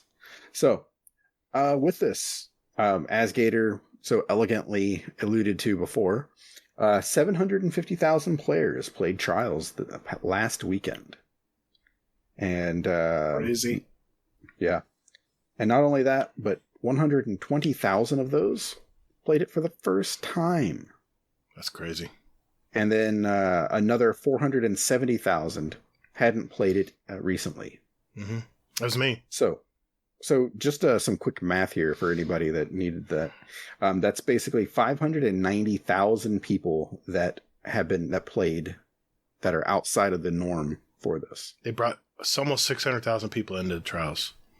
Yeah, so that means that their usual player base for Trials is roughly about maybe 150,000 people. Mm-hmm. It was terrible. That's why I quit playing. It's absurd that they killed it that much. Well, it didn't matter. They were all full of recovs and cheaters anyway, so it didn't matter. They all just played each other. Yeah. And then I played with Rye for Short today. Yeah. And he said that there were only 43 teams on Xbox like the week before the revamp. Oh, okay. That sounds right. And he's like, we've played the same teams over and over and over again. Yeah, poor Rye. He was in the trenches playing the old Trials. Every time I saw him go live to play Trials, I'm like, that poor guy. Yeah. Well, speaking of Rye for short, myself, him, and one of his buddies on Xbox, we all together went flawless last week. My first flawless since Trials of the Nine. And and I got to tell you, that was a pleasant game. I wasn't too salty, wasn't too bad at all. And no, I was actually pretty good. Here's the thing though. The communication was so messed up. I still could not talk with half of the Xbox players when I'm on PS5. His buddy couldn't hear me, but Rye could hear me, but his buddy couldn't. So what he did is we went on game. What did we go on game chat? No, we went on. Rye and I went on Discord. So I had an earbud in my right ear for Discord for us to talk, and then my left ear had the earbud for the game sound and the gun sounds and everything. His buddy was talking to him in another one of his earbuds, from Xbox Party. Jesus Christ! Was he just translating the whole time? Poor Rye. It's a big game of telephone. Poor Rye says I have to. After we played that game, I says I had to go sit down and just go to sleep. I said mentally I was so screwed up because you guys are both talking at the same time sometimes, and he would hear both voices at the same time, when we were dead, trying to tell him where the enemies were and stuff. And I don't know how he did it, but good for him, man. We meshed very well. In fact, his buddy just joined our Discord, and hopefully we'll get to play again soon. I only watched your last game. I somehow managed to hop in there just as you guys were going for 7 and made jokes about him carrying you, but it was a really good game. You guys played really well together. We did, and it's the first time we've ever played together, by the way. So He was very gracious, and hopefully this old guy didn't irritate him too much. But yeah, thanks for watching that, Nips. I was just streaming it. I just streamed it for I think 3 or 4 hours. I played that Saturday or Friday. Yeah, Saturday, and you just happened to jump in on our last game, our flawless game. Yeah, I was watching on his Twitch channel, which was pretty good, actually. I thought it was a really good show. He did a great job. So I would say if you've not gone and subbed to Rye, you should, because good guy. He puts on a good show. I think he's got the right attitude for being a Sherpa. Like, he doesn't get too worked up. It didn't seem like he ever got really upset when people screwed up. Nope. And I thought it was really good. Speaking of Rye for short, he's actually going to be on our show in a few weeks. Yeah. So, yeah, spoiler alert.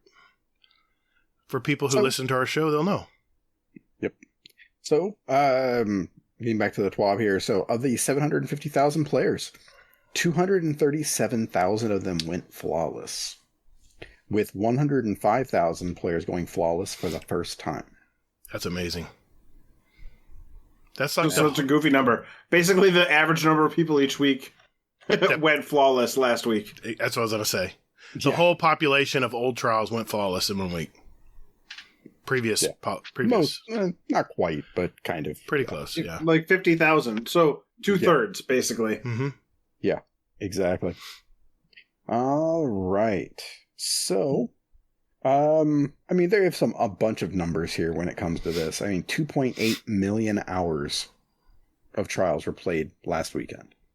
Well, I think what that equated to is people weren't playing 7 games and taking off. Because the way the loot drops now, people were playing all day long. Like they would play Iron Banner. You just play all day. Because you're getting drops all the time, You're getting your bounty done. And it's Iron Banner. You take that back. No, he's right. I'm outnumbered tonight. All right, that's fine. Me and Night Demon will have words with you guys later. Okay. But yeah, okay. that was the key point, is the fact that people weren't getting their butt kicked and then going, I'm out of here. They were getting rewarded enough to even have to put up with 5-0 games. And there were plenty of butt kickings I took last weekend, but I didn't get too upset about it. Me too. Yeah, I got destroyed. I played so much Trials last week. I did a lot of solo, and then I was just like, I threw one out there. I think it was Saturday night. I was just like, hey, anybody on? And then Des Raven and Kato. Mm-hmm. They were getting ready to play, and they're like, well, hey, come on, join with us. So I did, and then we were trying to do party chat, and I was on Xbox. They were on PlayStation. I was just like, fuck it. You know what? I have the ultimate fix for this. So I turned off my Xbox, turned on my PlayStation, and played on the PlayStation. There you go. Yeah, So- you're set up nicely for that. There you go. Yeah, exactly. PlayStation Party works just fine. Yeah, it was either that or we go to Discord, and I was just like, I don't want to fucking put you guys through that. So They need to get this fixed because there's still some issues with cross chat. Well, I mean, Discord's coming to PlayStation later in the year, right? Mm-hmm. Probably 2022 next year. Yeah, Is it next year I still? think so. Yeah, I think so. Because when we had one night when we were having people not even before crossplay was a thing, we had somebody who couldn't connect to PlayStation or to the Xbox chat, so we ended up having the dual headphones thing. You know, half the group in Discord, half the group in an Xbox chat, and Right. it worked out okay. Like, it's not the end of the world as long as you can get one of those two. yeah. I mean, on Xbox, I mean, I can't plug this enough, but it's Coral, that app. You can download it to your Xbox. You can sign into it, and then you have Discord running right there on Xbox. So that way you can get into a party chat.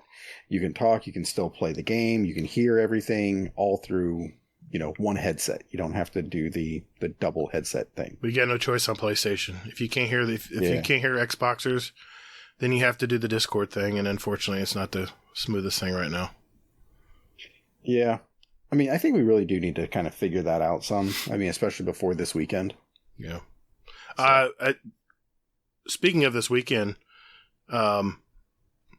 we are joining forces and are going to participate in Elmer Fudd's raid race this weekend. That's going to be so awesome. Good luck to you guys. That's going to be so much fun. I think we got a pretty solid team here. I just wanted to shout out Team Amateur Bullshit is our team. Good choice there, Hazel. That's a really good. I didn't. We have Mr. Ronan Red Lion going to be joining us. Sharp Valor, he's going to be joining us. Joker's Pate, I just call him Joker. Hazel, of course, and myself. And am I forgetting anybody? Deathstroke. I know. Deathstroke. I've been raiding with Deathstroke for like a decade. So yeah, that's our team for Saturday.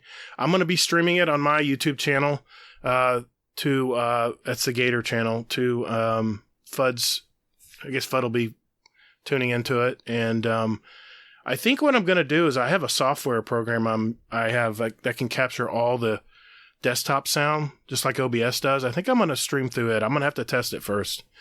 But I think that's how I'm going to stream it. That way everyone can hear everybody talking in the raid instead of just me or no chat at all. So we'll figure it out. But I just want to mention that while we're on the topic. As long as we can hear your ass in there in the streams that you do. Yep. Yeah. I said it. Yeah, my streams have been it's really weird streaming PS5. If you're not using a PlayStation Party and you're doing the thing where you're trying to communicate via Discord or game chat, you will not get any audio in your stream. Sometimes not from even me. Sometimes people said, we can hear you, but we can't hear anybody else. Another stream, they said, we can't hear anybody talking. We just hear the game sound. So Bungie, PlayStation, got to get together or something to figure something out because PlayStation is not cooperating right now when it comes to streaming. So just an aside. Just want to mention that. I did have to laugh, though. I was watching one of your videos, and I absolutely cracked up because all I could hear was Zaniac talking. Mm-hmm. And I'm just like, isn't Gatr going to say anything? And I was like, oh, wait. Okay. Yeah. Gatr talks. Yeah. Yeah, I was waiting for that, and that surprised me. I was like, oh my God, it's the quietest he's ever been. Yeah. The only time we'll get full audio is if we're in a PlayStation party, all PlayStation players, which we did a few nights ago, but on our Gambit night. But no, you can't. The audio doesn't come through, so I may have to use different ways of streaming it so we can hear everybody on Saturday. Curious. So I do love that you have a video up basically every day this month. Oh, so yeah. far on YouTube. I get to watch that while I'm working and with this background noise. So if you ever fix the audio, it's going to be absolutely fantastic. So I can actually listen. I've been doing I set myself a challenge to play comp, the Glory comp playlist every day for 30 days. And I skipped a day because I was busy getting the Agar scepter. And because that was a long drawn out process. I didn't have time to play that day between work and getting that weapon. But I'm on day 8. Just posted day 8 today. So day 9 will be tomorrow before I play Trials, I guess. But I'm really enjoying it. I'm learning. You know, it's the one thing I wanted to mention to the guys that are used to playing Control and 6s going into a 3v3. You have to have a whole different mindset when you're playing 3v3 versus 6v6. 6v6, let's face it, it's chaotic. There's people running everywhere. You're going to get shot in the back. You just throw your life away in 6s. You pretty much do. And as long as you kill more than you get killed, you're fine. That's the key. But with 3v3, it's a chess match. You'll be sitting there trying to figure out, okay, is he coming through the door yet? Is he not? And it's like it literally is a chess match. You're juking back and forth, trying to get him to bite. You're trying to bait him to come through the door so you can kill him. And I'm at level I'm at Fable 3 right now. I'm almost at Mythic in day 8. So it moves you up there pretty quick at first. And I've had one win, 2 losses days. I've had 3-0 days. It's been all over the place, to be honest. And the biggest thing it kills in comp is people just frustrate and leave. Like, there's a time our team was playing a 1-player team because the other 2 people left. And then today it happened to me. We lost a player, and then the other team realizes that, and then they're more aggressive, and it just makes things a lot harder. But overall, I'm enjoying comp so far. It's a love-hate relationship because there'll be games like that where people will quit, and it's frustrating as hell. But we were talking about Trials. I just want to mention that. You are asking me how it went. So, yeah, I'll be doing 30. It's a 30-day experiment. I'm doing it on my YouTube channel. And nice. I want to see where I end up in 30 days, win or lose. Yeah. Nice. Yeah, I jumped into comp last night or the night before. Mm-hmm. I dropped a 13 KD. Nice. I was like, damn. Yeah, really. Yeah.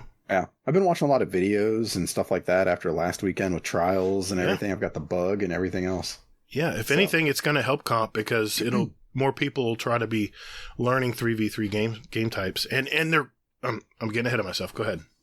All right. Thank you. So, with this, Trials actually for this week, and they made some changes. So, I don't know how many of you experienced this, but last weekend there were a lot of basically like you'd get 6 wins, and then they'd put you against some random 5-0 teams that are just out there, just like 3 blueberries. So they did not like that, the amount. So what they're doing is they are enabling. I think this was my idea, actually. Was it Your flawless matchmaking. idea? Well, I mean, it's one of the ones that I pitched. I think I talked about it too. Bullshit. Well, go ahead with finish your thought. Yeah. So once you win, once you go flawless, you get taken out of what Gen Pop, as they call it. Yeah. Well, when I was playing with Rye earlier, we were calling it the baby pool.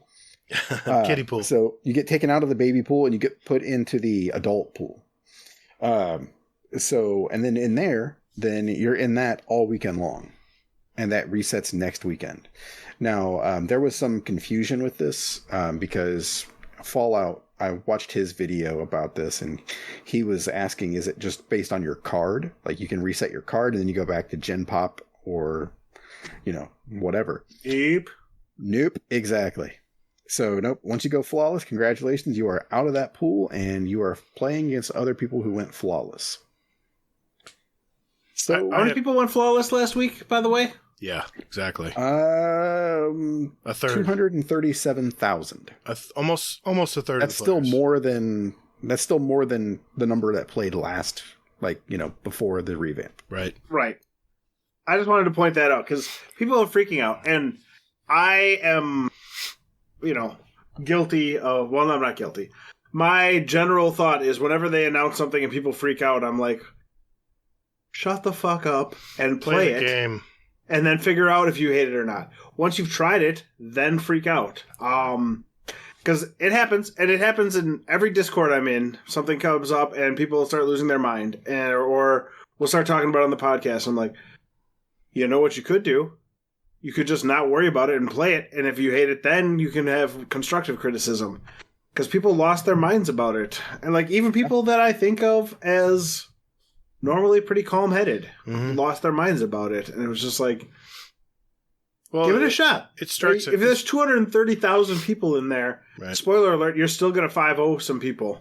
If I get to Flawless this weekend, guess what? You're going to 5-0 me more often than not when you play me. Exactly. And, I mean, I don't know. What do you think about this, Gatr? Well, I have thoughts. I was listening to Massive Breakdown today, and Mercules and Kid Ketchup were talking about this, and it was a very good conversation. Mercules seems to think that this is a bad thing, and he was pretty adamant about it. I don't know. I want to see how this pans out for the week, because I thought, and I mentioned this in past episodes, that I think there should be a pool for flawless players, and there should be a pool for people who are just doing bounties and just playing for fun.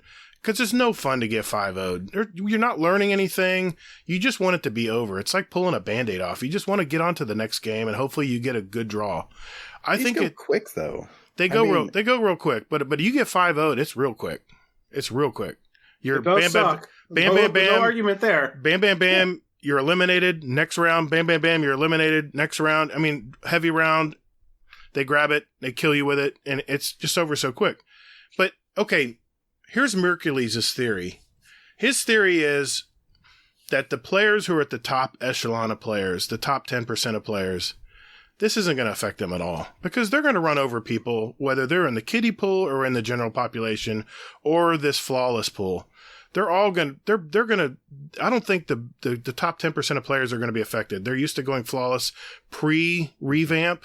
I don't think anything's going to change there. I think they'll be fine. The Frostbolts of the world are still going to be able to produce good videos and of stomping on people and stuff. And I think what it's going to hurt is that mid-tier player. What, you think this is going to hurt, or is this no? I'm actually I want to say I'm thinking about taking his side here, but I want to see how it plays out for this week. He seems to think that the mid-tier players will become the next top-tier players in the kiddie pool, and then once they get thrown into the deep waters of the flawless pool, when they go flawless, that they're going to be at the bottom tier for the rest of the week, and what they're going to do is just quit and not play, because they're getting stomped 5-0, 5-0, 5-0, 5-0, because they're in the flawless pool now.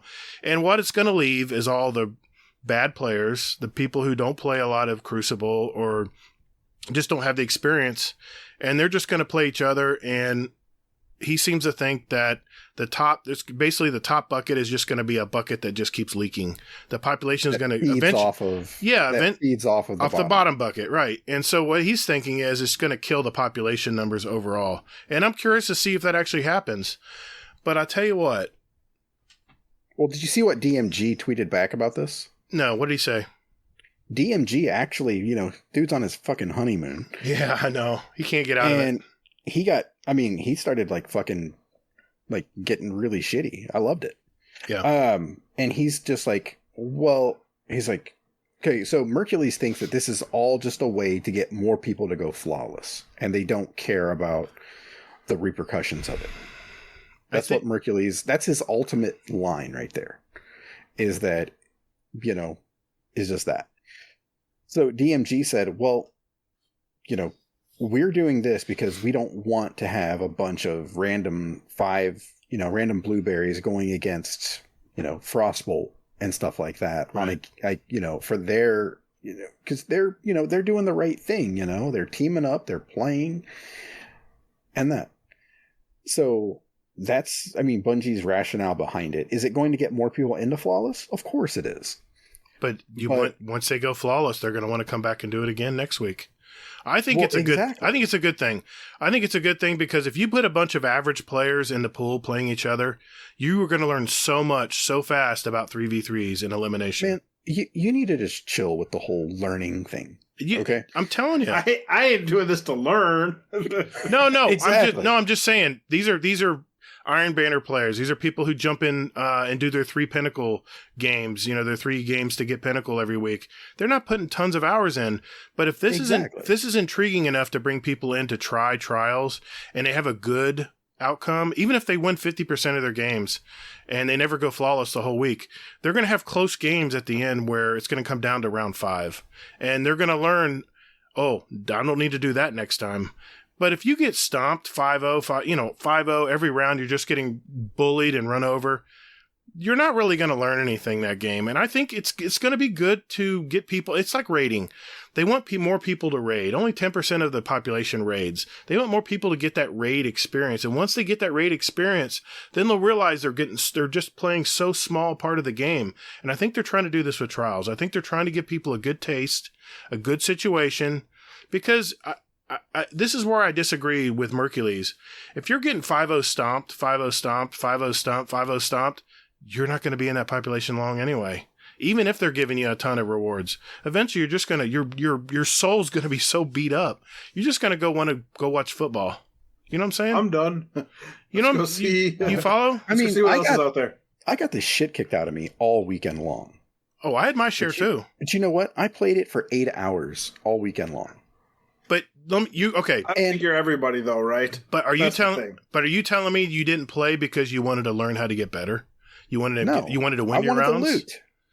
Okay. I wanted the loot. I wanted the damn, gold engram that I could get, and I could get another messenger. I could get a read. I could get whatever I want. Well, win or lose, if you had a 7-win card, not flawed, you got 100 XP every game, win or lose. Yep. That was great. That adds up. Right. I love that because I got 3 or 4 engrams just that way. Now, real quick, I do have to call something out here. Okay, so listener, you could not see this. Okay, so we're doing video right now. When I said that I'm doing this for the loot, Gatr rolled his eyes and was just like, completely disgusted. Why would you not want to improve? It's a chess match. It's a chess match. You like to play chess. You agree with me here. It is a chess match, yes. Okay. But there are certain things that, yes, okay, I did put a build together this entire week where I am spec'd into recovery and intellect. And wait a minute. I'm sorry, not to interrupt, but did you say you started watching videos on how to get better, how to make better builds? In other words, you were trying to learn how to play better? Didn't you just say that? See? I heard Now what you don't see, listeners, is him grinning ear to ear and think like he just got shit caught. No, but shit caught. I don't know. Shit caught. Are we talking about Nips' job again? I'm just talking out of my ass. Sorry. Yeah.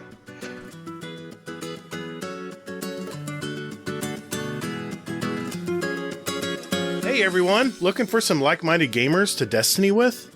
Or maybe just a place to de-stress and talk about life with others for a bit. Or maybe just a place to discuss the latest movies, the TV shows, new awesome music out there.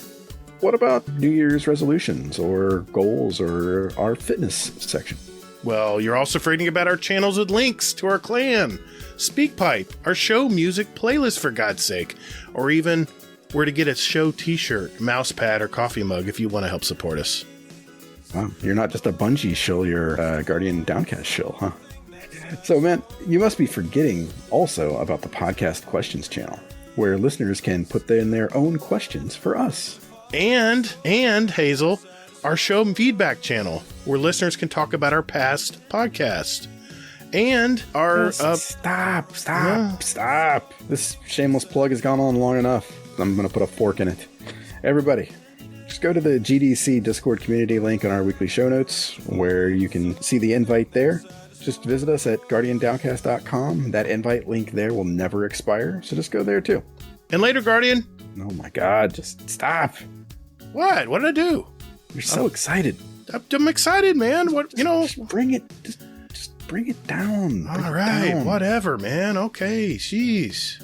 Lay off the coffee. What a downer. So, okay. But here's the thing, though, is that, I want to basically build this build. Right. So that way I can go ahead and get better loot. Okay. I don't care, honestly, about going flawless. All I want are the engrams. Yeah, but the adept weapons are so nice, man. And once you unlock adept weapons, you unlock adept weapons. I don't even know what the fuck that means. The Shire's Wrath adept with an adept Icarus grip. It's really nice. Uh-huh. Yes. Yes. Because let that shit go. So, I mean, I don't know. I'm okay with this idea. I really am. I think that for the majority of the population, what I would like to see the number of, though, is how many people went flawless of the 237,000 that kept playing and tried to get flawless again. Well, that's what that stat gave you. They were saying that people. Okay. Well, with the changes to cards the way they are, you may never know, like, how many people reset their card and tried to go and went flawless a second time. Bungie knows everything, but I don't know if sure. I don't know if they're going to tell us those numbers, though. But on the flip side, I got my 7 wins on a card, nowhere near flawless, and I had never reset it. I'm like, whatever. I'm just going to get my 100 points and move on. Yeah, but did you now? When you had your 7-win card, did you play a lot harder teams, or did you play? Was it a mixed bag? They were harder than like 3 and 4 wins. It took us a while to get 7, and then after that, it was probably, me, Nessie, and Lana probably went like 3 and 6, 3 and 7 in our 10 games. Okay. Yeah. So, and that's the thing there is that I want to know how many of those 237,000 people came back and wanted to play again and try to go flawless again, because I'm thinking that what happened is that a lot of people went in and did it and then got out. And they were like, that was an awesome experience. I'm going to come back next week and try it again. And I think that that's the thing is you want to get to that pinnacle, that peak of it. And then, you're going to go ahead and chill out for the rest of the week. You're going to watch football. You're going to do something else. Right.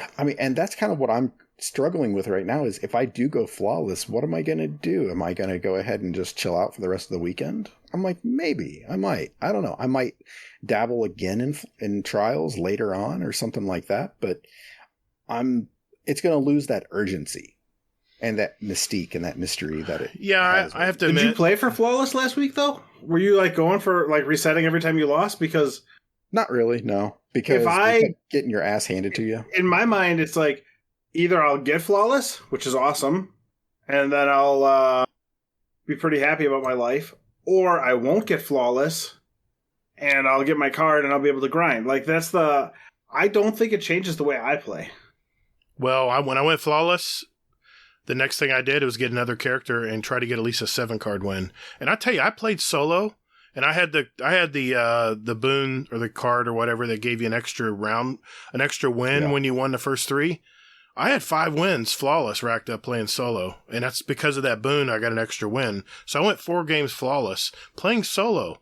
Because if you have really good players around you that know what to do, they don't need to communicate. They know to move together. They know when you pick someone on the other team, you got to push. Now I will say this, and this is where me and Mercules are almost identical. I hate elimination. It does not suit my play style. I am not a bully type player. I'm a more methodical, I'm going to pick you off at a certain angle of the map type player. And no, I'm not sandbagging Warcry. I'm not sitting in the back. I'm up there in the lines shooting, but it's all about a chess game for me.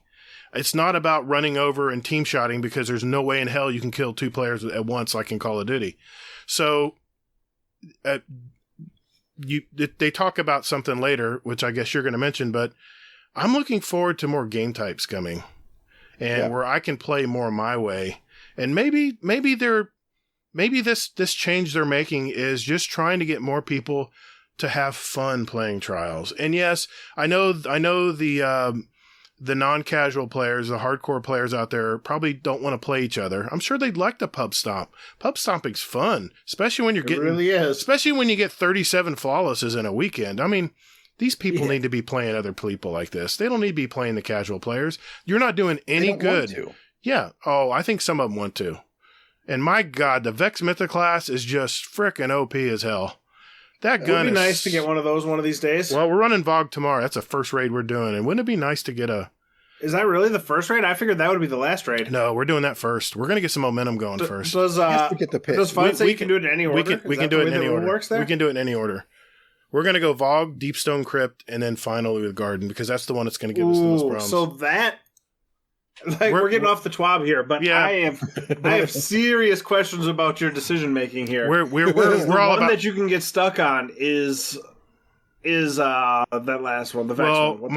Our goal. Yeah. We're not planning on beating it though. We're not planning on beating it. We know there's a lot better raid teams out there, but we want to at least be right in the not thick winning, of it. but I expect you guys to finish all 3 in 3 hours.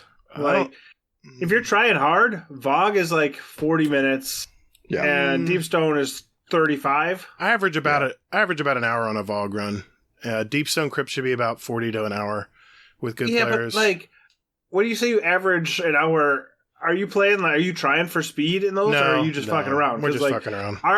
Our Friday night raid team is either drunk or high or both. Yeah. All 6 of us in the course of the time, and we average about like 48, 49 minutes, and that's usually like a shit show. But when I ran with Lulu a couple of times, she's in that time it was like 36 minutes. Oh yeah, 35 minutes. She's got some crazy people around her too, man, that are really good. The only reason we ended up dying was because somebody wanted to get the special chests, so they we opened the thing up and then intentionally wiped to the Gorgons, and then we killed like 6 Gorgons afterwards, because holy shit, these people are absurdly good. But like, I would save Deepstone for last because that's the one that you can get done. So even if it takes you a while on Vault, what the hell is the fucking Vex one? Why can't I not remember the name of it?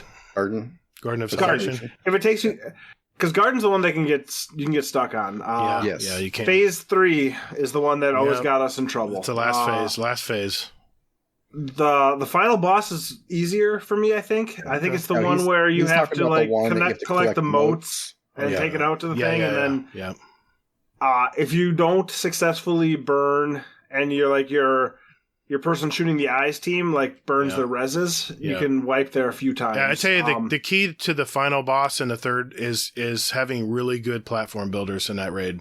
If you have people who are on the ball and can build the platforms back, you're talking about finals. Yeah, you're talking about that's the fourth phase. Yeah, that's where really you have to have some really players that are on the ball, or you have people who know how to drop their wells in places and they just don't even care. Right? Like there's one that's like, you need to take a certain amount of damage.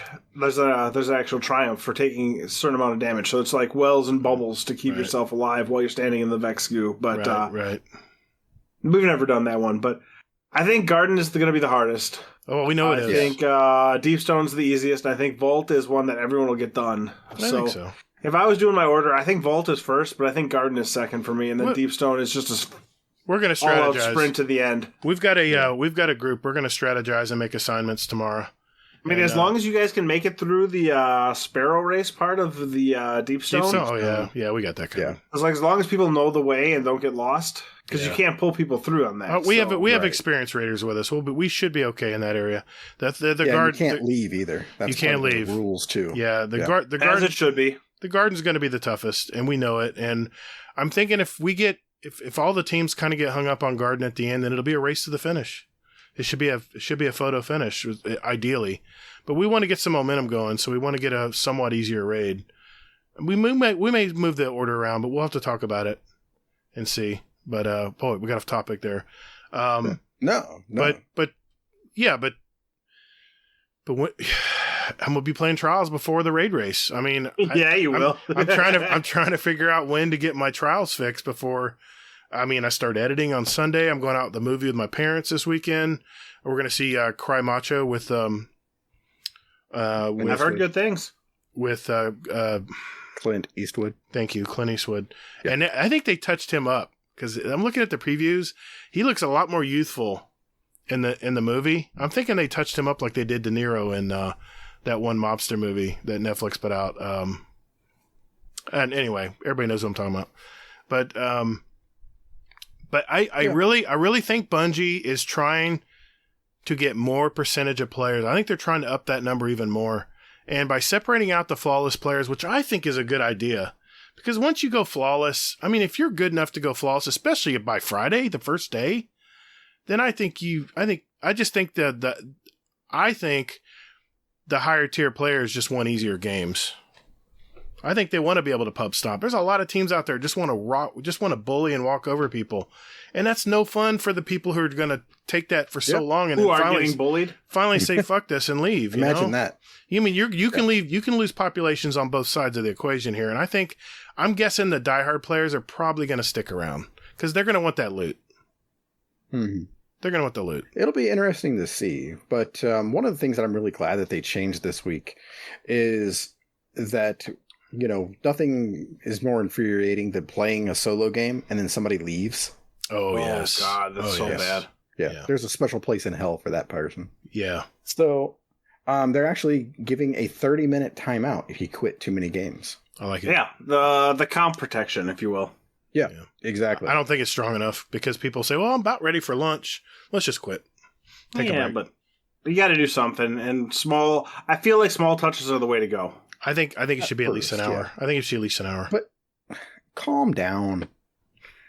So it might have happened to me. You know what? If it doesn't work, then it's an hour the next time they touch it up. But okay. Yeah. Well, what they're saying here is, they're going to be watching this, of course, and then they're going to have some harsher penalties, should it continue from there. So, right. Yep. So that's all for the changes for this week. Now, the changes for next week. Dun, dun, dun. Yes. So the flawless pool might be gone next week. Just a, fair warning. So we're just trying it out. We'll see. Well, yeah, exactly. So I don't know. I mean, this will drop on Monday morning, Sunday night. So, if you can, try to get into flawless on today, Monday. Because you're probably going to play, if you haven't gone flawless, that is, because you might actually stand a chance because you're going to be playing a bunch of plebs that are going to try to do it too. And just for the record, last week after my bowling league, like the late night, Monday night, we got stomped so badly because myself, Warcry, and was it Grackle? In fact, I had to apologize to Grackle. I was so frustrated. I think he was frazzled. Did you rage at somebody? I've now heard everything. No, I didn't rage at him. I was just being critical of what's going on, and I had to. Yeah, I pulled a gator. I pulled the salty old man, and I had to make sure that we were on good terms because he's not as experienced as Warcry and I, and he actually held his own. He did really well, but I thought I was like, Grackle, you got to be with us over here, man. You got to be with us over here. And he just didn't know. He just hasn't played enough. He hadn't got enough reps in. And he actually did really well. He didn't bitch at all, so he had to hear me bitch the whole game. But Monday nights, I'm going to do it again this Monday night, and I'll tell you if there's a difference with that flawless pool. Yep. So I just want to... As long as you get flawless this weekend before Monday. Exactly. Yeah, I just want to throw this out there.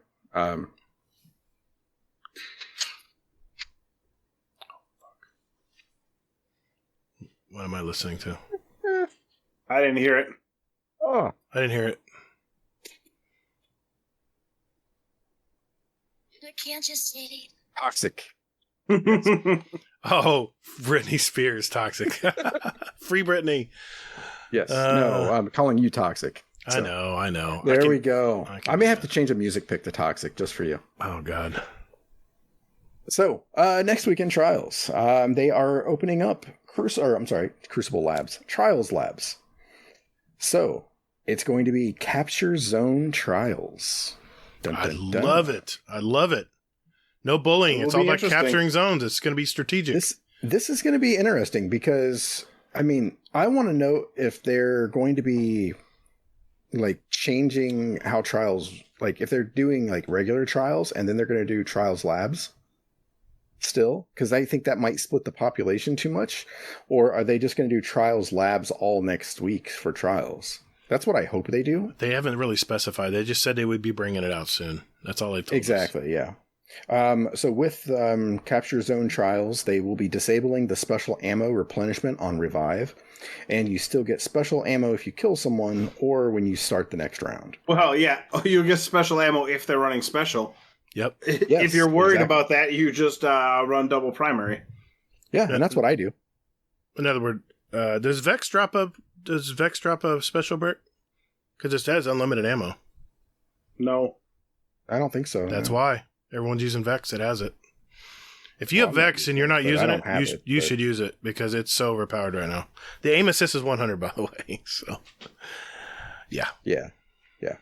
You know what I've been actually dabbling with? Lemon Arc. That is actually one of the top weapons used in Trials now, and I'm actually thinking about it too with Oath Keepers. You got somebody in, is it Rye himself who runs? He does. Le Monarch a bunch? He does. Well, Night Demon. Night Demon runs it too. Oh, yeah. I think Rye runs it too, and he was very successful with it. I'm telling you, it hits you one time. No matter your light level, it hits you one time and you have to hide. The second shot will kill you if you re-peek. You have to wait. And the damage over time is so long lasting on that thing. Yeah. Well, what I was doing before though, like last week, was I was running the Wolf Tone Bow with what is it? The one that you can flip faster after you fire it. You can swap. It's like quick swap or something like that. Not sure. Quick access sling. Oh, okay. Swap weapons faster for a short duration. So you're blinting. Emptying your magazine. You're blinting, basically. What? Yeah. Yeah. Blinting is the way to go. It is. It's like blinting is like hitting someone with a grenade launcher and then finish them off. Fast swap to a pistol. Or that's blinting. Same thing with a bow. Bow, you hit them with a bow and then flip off to whatever weapon to finish them off. Yep. Exactly. And that's what I was doing. Because I saw like the TDT guys, the Dream Team, and they were doing this. And I'm like, okay, that looks like fun. Maybe I can pull that shit off. And by God, I was doing it. I was loving it. Please, if I see TDT clan, I'm not going to back out, but I just know what I'm getting myself into. Those guys really have got it down to the math. Yep, exactly. So that's going to be happening with Trials next week. Also, what they're doing is they're disabling the matchmaking counter. Oh, yeah. Well. I'm glad. Yeah. You know, I remember Cool Guy was like the first one to like say this because on Twitter, and he's like, you know, people are backing out as a 3-stack because they want to battle. They want to go against at least a 2-stack. Non-3 stacks. Yeah. And we had so many games where they back out so not fast enough, and we get a tie game, which I'm fine. I still got that was the worst. I still got XP. No, not much score, but I got 10. I think I got 10 XP toward it. Wasn't but that one is the one that bothers me. I realize the reason they do it is because they don't want win trading, but it is really frustrating. Yeah, we had a lot of. What that. I don't understand with the whole ties is it should still be 5 games, right? It count as your 5 rounds. It shouldn't it though? I mean, in my opinion, it should, because I played a game and we went 7 rounds because we had 2 ties. Or actually, no, we went more than 7 rounds. We went, because it was 4 and 4, 2 ties, so we went 11 rounds. Jesus. Yeah. Wow, that's crazy. And because we still had to get to 5 wins. I'm like, what the fuck, man? Because I cheered when we hit 3 wins because I'm like, okay, we should be done. You trade killed that many times? Wow. At the end, yeah, twice. Wow. Oh God, that's so absurd. It's probably that damn Le Monarch with the damage over time. It's probably how it happened. I don't know. Monarch. They kill you. They kill you, and then they end up dying. Okay. This week, though, you better believe he's running it. I am running it. I'm going to try it. I'm thinking about trying it with Oath Keepers on my Hunter. I'm thinking about it. So, so they're disabling that counter, and they're fixing an issue that prevented people from masterworking Saint stuff. So, but yeah, so that's pretty much everything with the TWAB. Any other comments? Anybody has any other things they want to say before we move on? Get out there and play Trials. It's fun. I love that Bungie is really changing things around, because this game was going to be dead soon. There wasn't enough players to populate it. Yeah, no, that's the thing, right? I would say that everybody rolled their eyes for the better part of the spring when Bungie's like, we'll get around to getting to Crucible eventually. We're not there yet. Right. We're investing in people. Something will come. But then you saw guys like Ninja with Noel getting hired there to be a playtester and stuff like that. He's a good player. And now they actually released the stuff that they hired him for, they hired other people for. They put a team and actually effort behind it. And it's fun. Like, yeah, your mileage may vary, and sort of what you go into it expecting to see will also change how your results will be. But for me, I played every Saturday morning in D1 with Expired and Gambit, who are old Tush Clan members. Right. Nobody listening to this knows who they are. But we played every Saturday morning at 7 a.m. Central Time for like 3 hours. I think on our best week, we got to 5-0 on a card. Yeah. It was the most fun. It was like my favorite part of the weekend was like, I'm getting up early on a Saturday morning to play with these two guys, knowing I'm going to get my ass kicked, and it's just going to be fun getting a little bit better each week. Yep. And you mean you're trying to learn? Then I had that week where I dropped 24 kills on a game on Rusted Lands. Nice. God bless you, No Land Beyond. I miss you so much. Come back to me. But like, you could like see that eventually you were getting better. Like, I was never going to be good enough to win, except for then there was the first one of the last season of D1 Trials. That weekend when like everyone showed up, it was on the subway level. I can't remember the name of that map now. Oh man, I remember it too. I remember that map. But like it had the subway, and then he was like out in the open. And stuff Yeah. I can't remember that. And that weekend, the Trials population ballooned, and me and Ponch and Wolfhound went flawless. And all three of us are average players. Like, I'm below average. Ponch and Wolf are probably slightly above average, but none of us are carrying people to the lighthouse. Right. And the three of us went flawless. And it was like, holy hell, in D1, I went flawless one time without a PvP god on my team. Actually means all something. my other flawlesses had Val or Dex or Hotline Blizz or like 2+ KD guys carrying me. But because I put in the work, when the population got big enough and the stars aligned, I made it on our own. And it was like, and we didn't even realize it. We played an extra game, and I got that Scarab emblem to drop. And that's like one of the highlights from my D1 thing is I got the Scarab emblem. I wanted that emblem the one time I made it without a carry. I wanted that emblem. That's awesome. Yeah. So what's your Lupo Ninja with Noel and Chris GB 2003 also helped carry me. And those were the streamer people that I played with. Nice. Some solid streamers, yeah. So Back in the day when Lupo was still doing carries in Destiny, I got in on one of the raffles. Oh, nice. So what you're basically trying to the TLDR here, Nips, is you were trying to learn and improve and get better over time. Is that what you're saying? I was trying to have fun, and as a consequence of having fun, I ended up getting better. I was trying to disprove Hazel's point. Hazel just wants to damn win. I think you guys are both right. I think the way I play is the way Hazel wants to play. Mm-hmm. The result of playing that way is that I end up playing the way Gatr says playing. Like, you guys, as shocking as and as boring as it is for podcast content, you guys are both kind of right. Okay. But that's because my mentality was right on it, right? It's like, I just want to have fun and go out there and play. And because I put in the time and played, and I'm just like, not jumping off the map to get loot, I got better because it was a thing that happens. Yeah. No more LFG lobbies for that. Well, I mean, I'll say this. I did something. There's one thing I want to touch on with the TWA, but I want to give like a little PvP tip. I know it's me. So what I did was we got owned. It was Dez, Raven, Kato, and myself. We got completely owned by one person. Oh, yeah. Yeah, a God tier player. Yeah. Yeah, that's happened to me, too. Yeah. And I was just like, holy shit. I mean, the other two people didn't even need to be there. Yeah. And I messaged the guy, and I was just like, hey, I was like, GG. I'm like, you're amazing.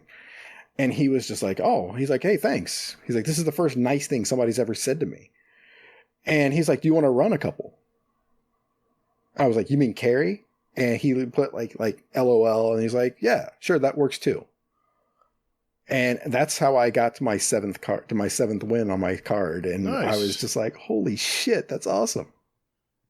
So don't be afraid to message people and say GG. Don't be a dick and say anything else. I've done that before, and you almost always get a good response. Yeah. Like, I'll even message people and go, hey, that was a great snipe. And by the way, I love your name, man. And he sent me a friend request. I was like, okay, there we go. Exactly. A little positivity. Imagine that. No, not toxic. Right. No, you're supposed to play the song. Never mind. Keep going. No, because I'm waiting for you to be toxic. But one last thing I wanted to touch on. Bungie, we all know how they don't like giving their numbers and things like this. But they did share at the end of the TWAB, Destiny Lifetime. Total Guardians, 187 million. That's crazy. Total hours played, 9.8 billion. I want to know how many of those hours were in orbit, though. And then in the last year, Atheon defeats in Vault, 2 million. Taniks eliminations in Deep Stone, 3.5 million. They got their numbers. They know exactly what we're doing in game. Yeah, they do. They know how many times I'm resetting my card. Believe me, they know all that stuff. Yep. And you know what? They're trying something new this week. And, you know, if Mercules is right, then God, I hope that prick is wrong. I like Mercules. I'm okay with it. People like having okay. opinions on it. And he's the kind of guy, too, that's like, he's real upset about it. But if he's wrong, I know Mercules will be the first guy to come out and say, yeah, I agree. Yeah, I was wrong. I agree. I think about that with Drewski. He's been all this week, he's like, been like, dude, I was so wrong about top tree. Yeah, I saw that video. Soccer. I saw that video. And actually, you know what happened? I ended up getting that same build together, and I went and played with my hunter on the invisible top tree because he talked about it. Mm-hmm. I said, well, let's give it a shot. Yeah, Fallout did a video on it because I was streaming Fallout when I was at work, and he was like, we're going to call it the Drewski. And he's like, yeah, I can't really call it that. He wouldn't like that. Mm-hmm. So, but yeah, it was a nasty little build. I'm like, I wrote down like the entire thing, and I was just like, okay, I'm going to definitely tinker with this. I set up a build just like he talked about, and I may not have used the same weapons he uses because he uses more different weapons, and I got to go with my comfortable weapons, but it actually worked pretty good. Invisibility is not so invisible as you think, though. A lot of good players will know to listen, and they'll expect you to be coming around a door, and I got shotgunned with chaperones so many times. But, you know what? I had a great time. First time ever that I'm really looking forward to playing Trials. When the hell would you ever hear me say that on this podcast? Me. I shit talk Trials so many times. Yeah. So good on you, Bungie. Good job. And you know what? Don't be afraid to try new stuff. Because you know what? Mercury's may be wrong. It may go swimmingly. People may have the best time. They may bring 100,000 more people in this weekend because they hear that the flawless players are going to be jumping off onto their own playlist. Who knows? We'll see. We'll let the numbers tell the truth. Talk about it again next week. Exactly. So, all right. Good conversation, guys. Thank you for the twab there, Hazel. Let's get, we got some really good community questions tonight. I'm ready to get to them. And we even have a couple directed at our guest here tonight. So we'll do that right after this.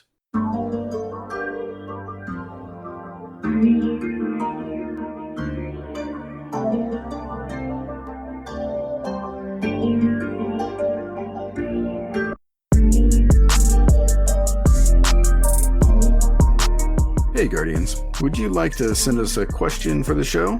Well, there's 4 ways to do it. Number 1, join our Discord server. There's a join link in our show notes. We have some great gamers in there, by the way.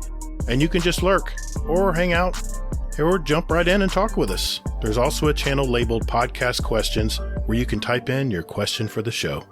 You can also email us at guardiandowncast@gmail.com, or we also tweet out almost every week about our upcoming show, guest, and you can respond there with your questions at guardian_d_cast is our Twitter handle. Finally, you can send us a voicemail with your questions at speakpipe.com/guardiandowncast. Remember, that's all one word. And we'll play it on the show for you guys. Speakpipe is honestly my favorite thing. But anyway, thank you for all you guys do, and toddles. And later, Guardian. All right, ladies and gentlemen, it is that time of the night, that time of the week, that time of our show, where we actually answer questions from our community. And we have one voicemail this week, And who do you think it's from? It's from our great uncle from across the pond, Mr. Scumdeath Bastardo. Uncle Scumdeath, what's going on this week? Hello, Scumdeath here. On my way home today, I saw a learner driver in front of me, and they were advertising 10 lessons for £230. So that means, if my maths are correct, £23 per driving lesson. Well, per hour per driving lesson. To me, that is crazy, because when I passed my test in 1991, I was paying £7 an hour. It's crazy. So my question is, what has gone up in price exponentially since you were a kid? And when you look at the prices now, you go, Jesus Christ, look at that. I'm glad I'm not doing that now, because I wouldn't be able to afford it. Anyway, love you all. Be safe. Goodbye. Wow, great question, Uncle Scumdeath. That's a great question. Nips, we'll go to you first, man. Something has gone up exponentially. I'm trying to think about this because I am maybe not the best person to talk about money because I don't even know when I get paid. I just it's all automatic. Know that the money will be there when the time comes. I just spent $6,000 in vet bills over the past month. Things that fast food is way more expensive than when I was in college. Like, I lived off of fast food when I was in college, and now that I got myself healthy and started, like, eating well, whenever I go for fast food, I'm like, holy shit, I never had this kind of money in college. Where the hell did the price go? Yeah, definitely. What was once like a $3 meal at Taco Bell is like $8 now. Yeah, or 10. Yeah, true. Hazel, you got an answer for this?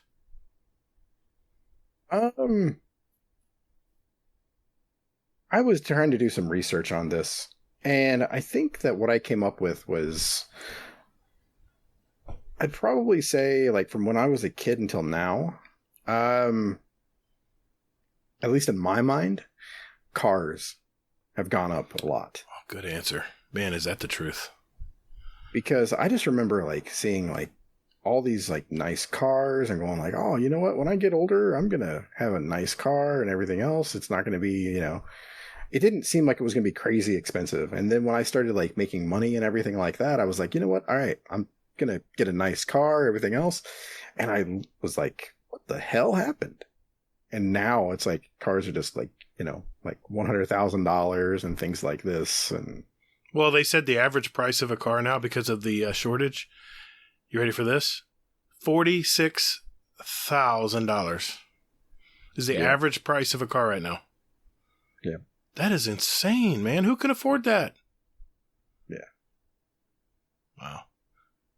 Nips, you got an answer? Well, that's why you get loans. No, I was going to say you're just raising your movie hand. theaters as well. Like, but they've come back down, right? Oh, like, yeah. they rose up and now they're back down. Like, all the theaters I've been around here, it's like there's one night a week where you can get $5 movie tickets. Yeah, that's true. Mm-hmm. That's true. But there was a time where it was like, it was $5, then it was like $12, and now it's come back down.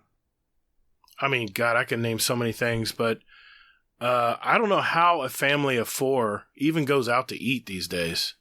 Because my wife and I we'll get something like middle of the road, like a middle of the road steakhouse, and it's easy a 50 bomb. Easily. And I'm not getting the most expensive thing. I'm getting a sirloin, a nice sirloin with a baked potato and a salad. Simple things.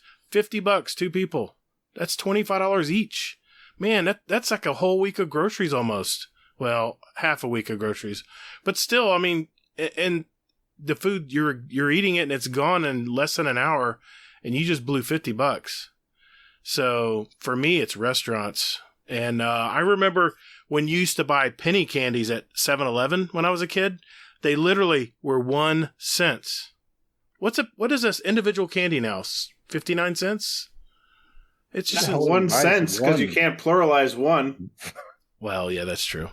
Good point. But they called them penny candies because they were literally 1 cent, 3 cents. You know, inflation's a bitch. It is, man. And you know what? Our wages aren't keeping up. Our wages are slowly behind. Not slowly. Well, they're slowly creeping up, but barely. I don't even think they're keeping up with inflation, to be honest. No, they're not. That was a great question, though. Yeah. I mean, one thing that I would say it's gone up just in the past 2 years is fucking DoorDash. Oh, yeah. I mean, my wife and I, we used to DoorDash like all the damn time. It was like, a staple. It's like, what are we going to do? Oh, we're going to DoorDash some food in.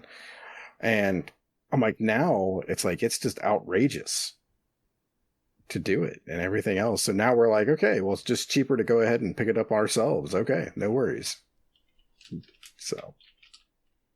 All right. Well, Hazel, why don't you, you as well, Nips, you've been here enough times. Let's grab some questions out of our Discord. We got a lot of them. The ones that aren't pinned have a thumbs up under them. And then we have pinned ones as well. So I have a question here. Yeah. It's from Teox, Mistress of Dusty Drapes. Question for the AdmiralNips. What would you consider an inferior scotch? Because I'm assuming there is an inferior brand / distillery. I saw this one. And honestly, I'm not the Scotch snob you might think I'd be when it comes to this kind of stuff. Because, in the grand scheme of things, Scotch is a very personal choice, right? Like what you like and don't apologize. But there are plenty that I don't necessarily prefer, but I think you have to find your own Scotch that works for you, because your mileage may vary on the amount of peach you like in your Scotch and the amount of burn versus smoothness. Lots of people love Highland Park. They, speak highly of it, right? For me, no use for Highland Park at all. Like, I think it tastes like how cat pee smells for me. So, I'm not going to answer that. I'm going to say there is no inferior Scotch. It all comes down to what you feel. Can you give us a quick recommendation? One or two? Glenmorangie, Quinta Reuben, very high on my list. And then the anything by Belvine, especially their single barrel stuff, is really great as well. Good to know. Nice. Every time I go to the liquor store, I always think about you, because I always walk by that area. It's right by the beer. And I'm always like, I was like, what should I get? And then I'm always like, Hard to find, but Edredauer is one of my favorites as well. It's Scotland's smallest distillery. Comes out of a town called Pitlochry. I always go there. Whenever I go to Scotland, I go to Pitlochry for the Highland Games in late September, and it's fantastic. One of my favorite places to go. Yeah, I always get dissuaded about buying it, though, because, like, buying any of the scotches, because they're always, like, $50, $60. Yeah. And I'm just like, my wife would not appreciate me. Talisker Storm is pretty reasonably priced and is a nice intro scotch. It's still expensive, but it's not as bad as some of the other stuff. Nice.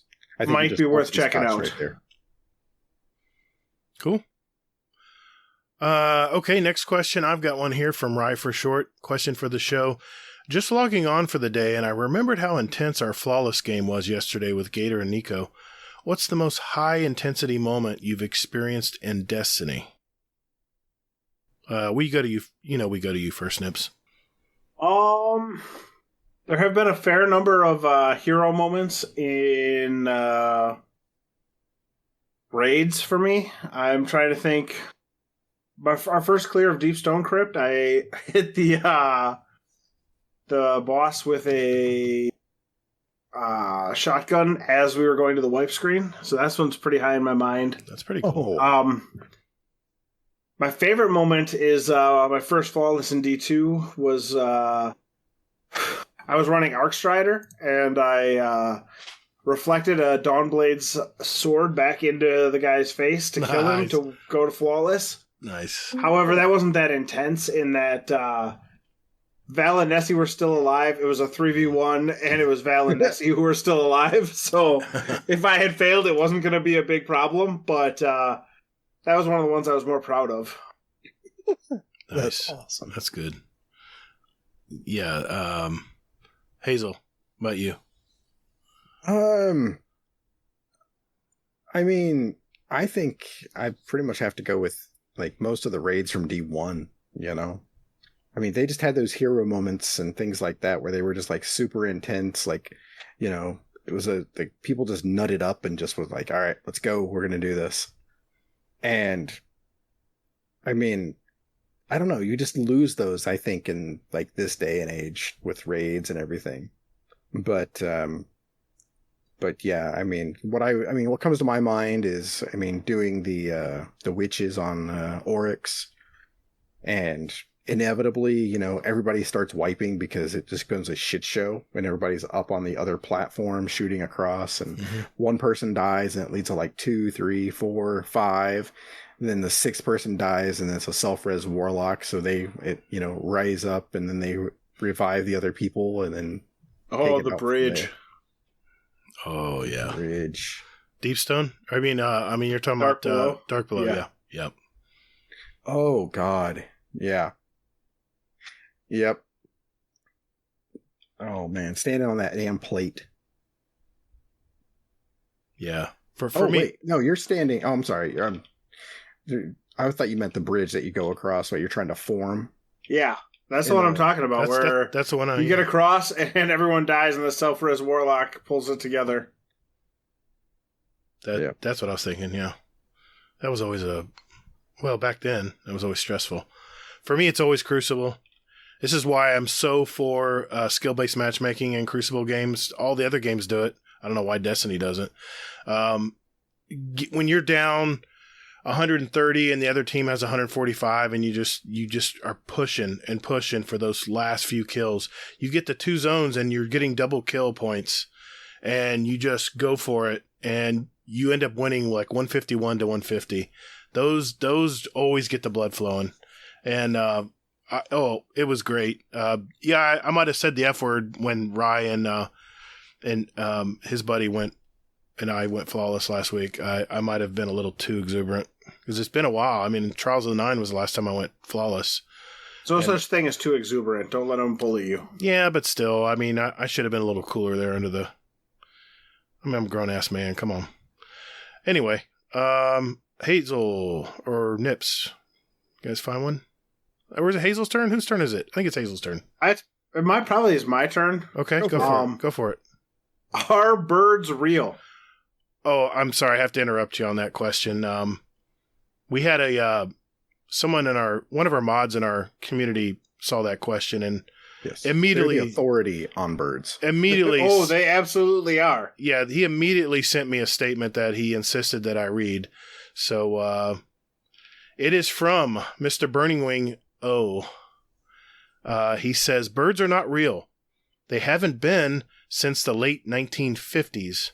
Around that time, the United States government, quote, replaced all the birds in the U.S. with a very advanced drone that they used to spy on all of its citizens. The current state of the world was always used as a convenient way for the government to secretly replace all of the batteries in the bird drones so they can continue to be used for their spying purposes. Note that this only affects the birds in the United States. In conclusion, birds aren't real, people. Thank you for coming to my TED Talk. Thank you, Mr. Burning Wing O. I'm sorry, Zero. I love it when I do that because I'm sure he's just like, damn it, Gator. Yeah, so that was the statement. Do you agree with this statement, Admiral Nips? It is my favorite conspiracy theory in like the entire world. It is. Hands down. He even sent me a diagram of all the parts of the bird. I'm sure you've seen it.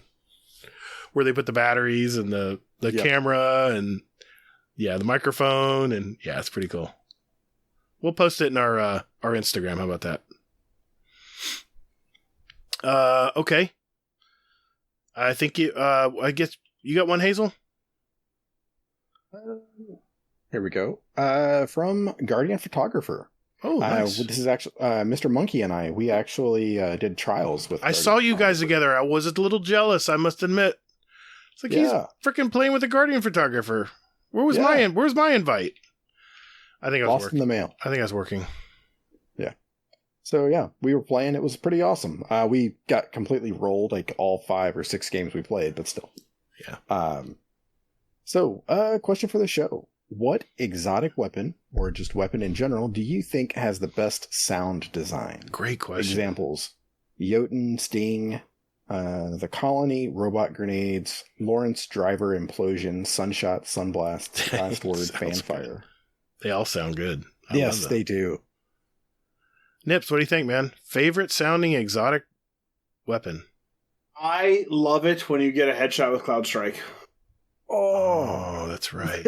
the Thunder Strike, and then you just see the rest. That is, whenever Trials ends up on Bannerfall, I know I'm not going to be good, but you better believe I'm running Cloud Strike and going to the snipe lane and trying to win my snipe lane, because the feeling of getting a triple there is so much fun. I've been a part of that triple kill before. It's not pleasant. It's a flash, and you're like, what the hell just happened? Yeah. It's funny you say that, Nips, because that happened with Dez, Kato, and myself. There were 3 guys. They were running Sweet Business. All 3 of them. Oh, no. And I got a triple. I shot one of them with Cloud Strike in the head, and they just like wiped out all 3 of them. It was glorious. A great feeling. Oh, important safety tip. If your partner does get hit with that rifle and it sucks you in, if you're in a rift, you will survive. So put a rift next to your buddy near doors, especially if you know someone's is going to use the driver. So what the hell? Oh yeah, the Lorenz driver, not Cloud Strike. No, not Cloud Strike. I think Cloud Strike kills you through a rift. I think so, but Lorenz. Yeah. I meant the Lorenz driver. Sorry, I'm thinking ahead here. Amateur bullshit. Yeah. There we go. For me, I'm not. This is not going to be a popular answer, but I've loved the sound of this gun ever since D1, and that is fucking Telesto response. No, I actually hate the sound of Telesto. It sounds like you're That's how much he hears it. It sounds like you're crapping out something. No, it's the Mida multi-tool. It sounds like a staple gun. Oh, I love the Mida. Chunka. I love that sound. Ever since that was my favorite exotic in Destiny 1, and it's not my favorite exotic in Destiny 2, but I still love that damn gun. So, well, yeah, I was my favorite exotic in D1, and I really like it in D2. Clearly not as much as the Colony, see speedrun answers, but I still very much enjoy it. Nice. All right. Okay, it's my turn, isn't it? I've got one from Hades here. This is a thinker. Question for the show. What's a TV show you can keep rewatching? Currently watching Supernatural. Gatr, you might like it. Not quite horror, but some kind of scary bits. Yeah, I know this show. I think you already mentioned one, Nips. You have another one? Luther and The Good Place are the 2 for me. Yeah. Man, I had to think about this. Hazel, you got an answer? I think Schitt's Creek. I mean, that's one that my wife and I have gone back a couple times and like just watched a couple of episodes here and there just at random. I mean, that's one of those things that you can just, it's weird that you can actually pick an episode at random and then just pick it up and start watching it. And then you just go like, oh, it's a really good one. You're familiar with it. Yeah. You know the deal. You know the story. You know the characters. Makes it easy. Yeah, you just put it on and you start watching it and you just laugh and you're like, oh, that's a good one. Well, it sucks that he didn't say movie because it would be Matrix, but oh, Jesus God. I had to say that for you. It would be Star Trek. Whether it's the originals in the 60s or the Last Generation or the Next Generation. I mean, it's good old Star Trek, The Last Generation. The Last Generation. I think that beer's kicking in. Can't wait for that to be over. God damn it. Mo's going to be all over that one. Yeah, any Star Trek movie or show, whether it's, even one of the newer ones, I love watching them because each show has its own little story and you can forget. There's so many episodes of Star Trek. You forget the plot sometimes and go back and watch it and you're like, oh yeah, it was, that's my show. I used to watch Star Trek, the Last Generation +1. I do have editing power, but I'm not going to edit it for the comical content that it gives our listeners. So I will. Good old comedic relief. I will. Yep. I will lay down on that sword. Okay. Also read as laziness. All right, what do you think, guys? One question each, maybe? That sound good? Sure. Okay. Who wants to go first? That was just my turn, so. Okay, I'll pick this one here. This one's topical. Okay. So, Kingsley Mack, question for the show. Trials is available for a full 4 days out of 7 in a week. Do you like that amount of time for getting the population excited, or think it should be modified at all? I lean towards it being okay. I mean, Iron Banner's a whole week. So I do like that they're not going to have trials on Iron Banner weeks. So once a month, you're not going to have trials, which I think will make people even more thirsty to play it the next week. No, I think it's fun. I think Kingsley's not a fan of PvP. But he's probably played a few games. I imagine he's played a few games. Well, we got a raid race against him tomorrow, so. Damn, throwing some shade. I gotta throw a little shit talk at him. I think it should be modified. I think it should only be 3 days. I think 4 is a little much. Mondays? No Mondays? Yeah, I think no Mondays. I think Friday, Saturday, Sunday should be good. It used to be that way, I think, didn't it? It used to be, I thought. In Destiny 1, I think it was. Anyway. Yeah. Okay. Sounds right. All right, Nips, grab a question there, and I'll take us out tonight. All right. Let's see. Do you ever regret taking a personal stance against something and sticking to it? So attempting to counter negativity or making toxicity more apparent to hopefully to bring it to an individual attention. That's from Des Raven. I feel that was directed at somebody. I don't know, Gator. What do you think? I don't know. I'm not toxic. Play the music. No, don't play the music. We'll get copyright stricken on YouTube, I'm sure. Des, we definitely want you back, man. We just have a lot of people that we want in our community and new people we're trying to learn about. And we love it when you come on with the Guardian Hub guys. And you've already been on my mind, especially when it comes to lore. Aww. Yeah, when it comes to lore, I mean, he knows so much about lore, and I definitely want to pick his brain. Especially, I was thinking when we get kind of toward the end of the season, I would like him to come visit us and talk about how the season's wrapping up. That's an open invitation. There's my answer. I guess that was only directed to me. No, I mean, yeah. I don't ever regret. Honestly, all the stuff I've done on all the podcasts I've been on, I don't regret any of it. I've never said anything that is out of context for me, so I'm pretty okay with how things have gone. And it is for entertainment, Des. Remember, it's for our listeners.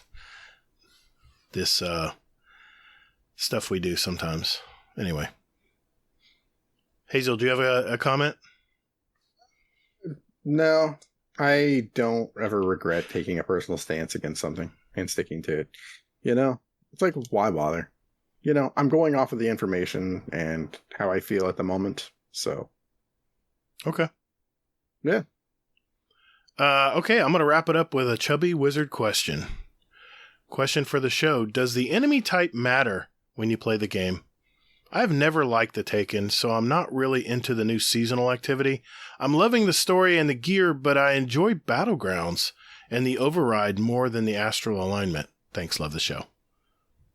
Get out. No, I'm just kidding. Well, I mean, that's a good question. That's a really good question. That's why he always has good ones. He really thinks them out. Yeah. Because, in a lot of ways, I don't think it matters for me, but there are certain enemies I like facing more. Like, if I'm playing Gambit and I hear a certain enemy on the field, I'm like, God damn it. Ornn? Yeah.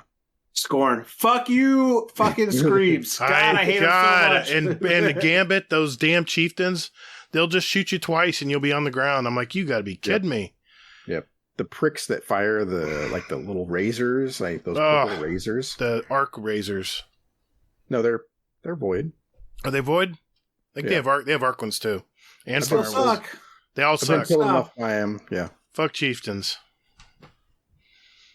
Yeah. Anyway. They need to get Gambit under control or put that Gambit shit in like all the other stuff. Well, I tell you what, man, I have raid bosses that are sometimes less beefy than some of these Gambit yellow bars. It's crazy, man. They've really beefed up the hit markers or the hit points on these enemies because, man, there's certain weapons that work better than some weapons. But if you go in there with a pulse rifle, good luck, man. Best thing to use is something that just mows down enemies and never runs out of ammo.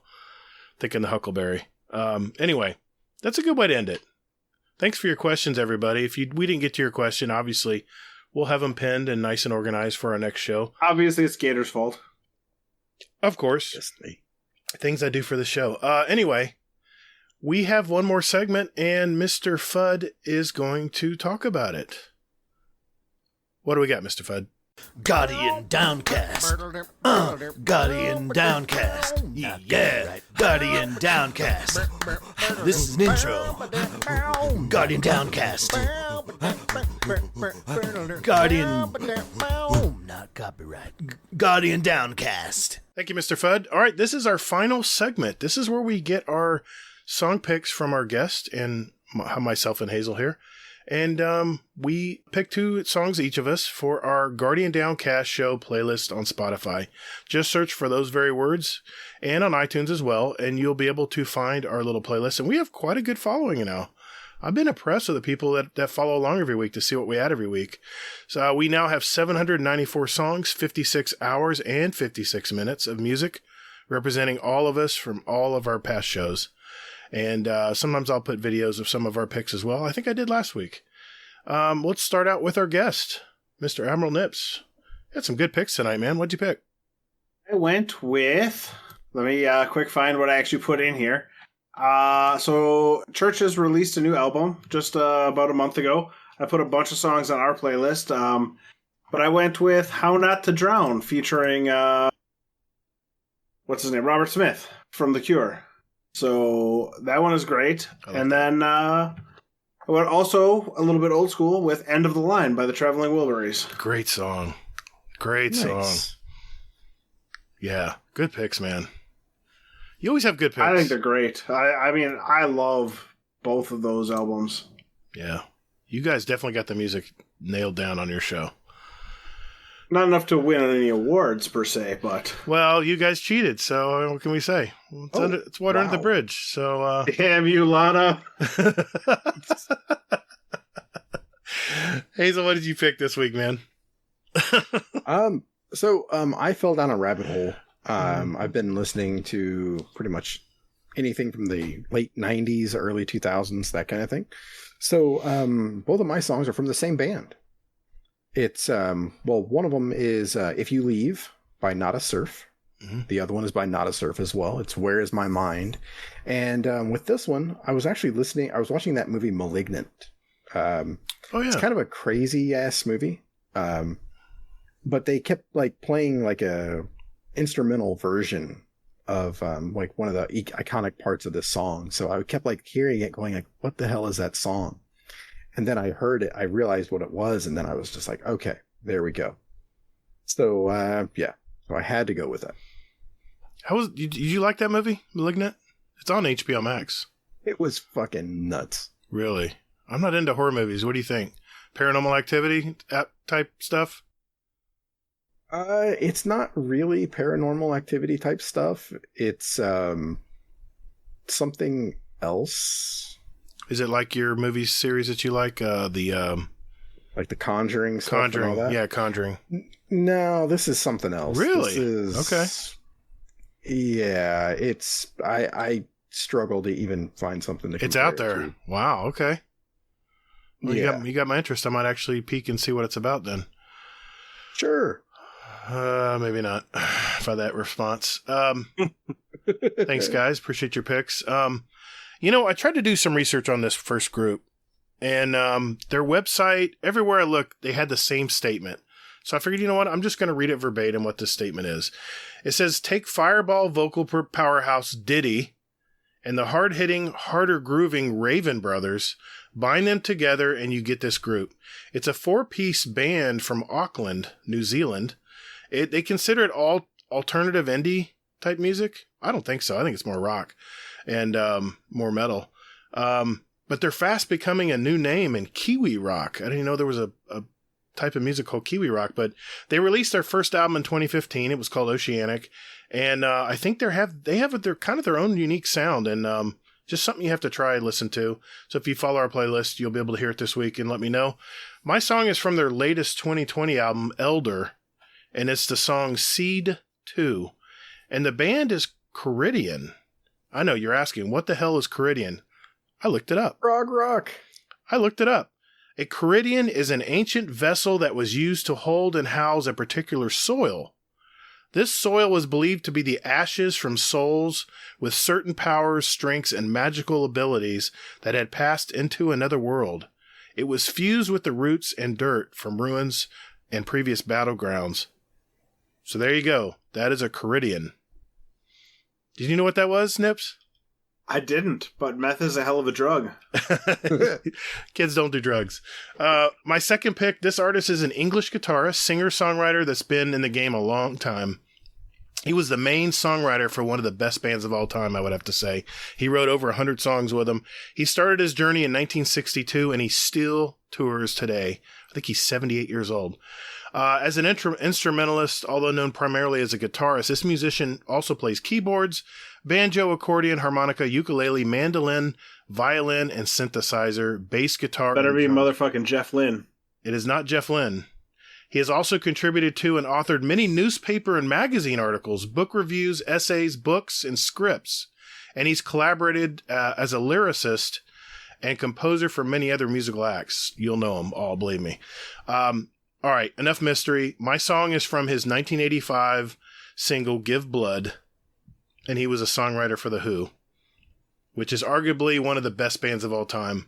It's Peter Dennis Blandford, otherwise known as Pete Townsend. Great artist. And Give Blood, I actually read an article about Give Blood, and one of the guitarists from Pink Floyd, Dave Gilmour, actually played in that song. And when they were trying to put the song together, he scrambled and looked for music and he was just looking for music. He was, why don't you just do your little ditty doo-wop stuff and I'll just yell Give Blood in the mic every few times. And they all came together and wrote this song called Give Blood. And it's obviously about giving blood. And in his lyrics, he says things like, sometimes that may not be enough. It's kind of a political piece, but I thought it was good. Hey, Zan. I love Pete Townsend, but it's real hard to separate the art from the artist. Yeah. His music is amazing, but... It is. It's like rooting for Gary Glitter to have a good day. Oh, shit. Wow, what a comparison. Wow. I mean, the musical difference is pretty great, but the things they were arrested for, not so different. That's true. Zan gave us a song this week. He gave us a song Chameleon from 1974. It's Maynard Ferguson. He's a Canadian jazz trumpeter. I listened to it actually. It's a pretty groovy track. Let's check it out.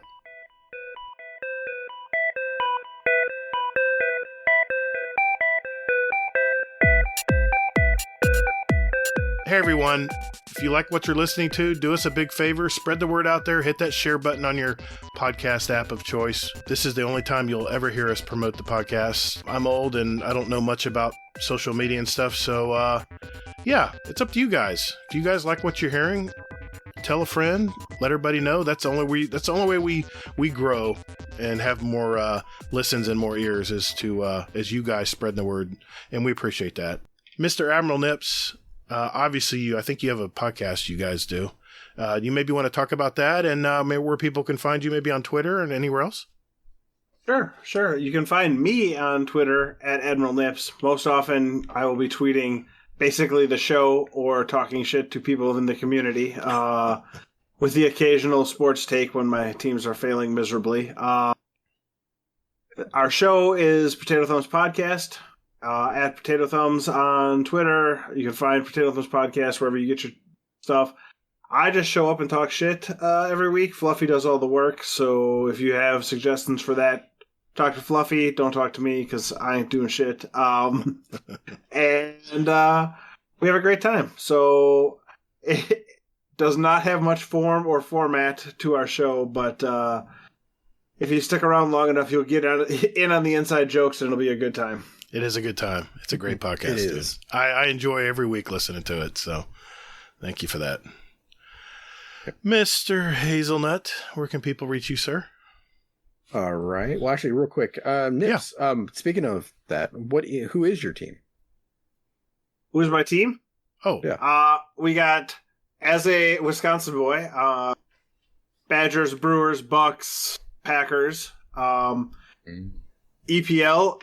I'm a Chelsea fan. I lived in London, basically 2 blocks from Chelsea Stadium, and my family friends had season tickets, so I've been to Stamford Bridge a whole bunch.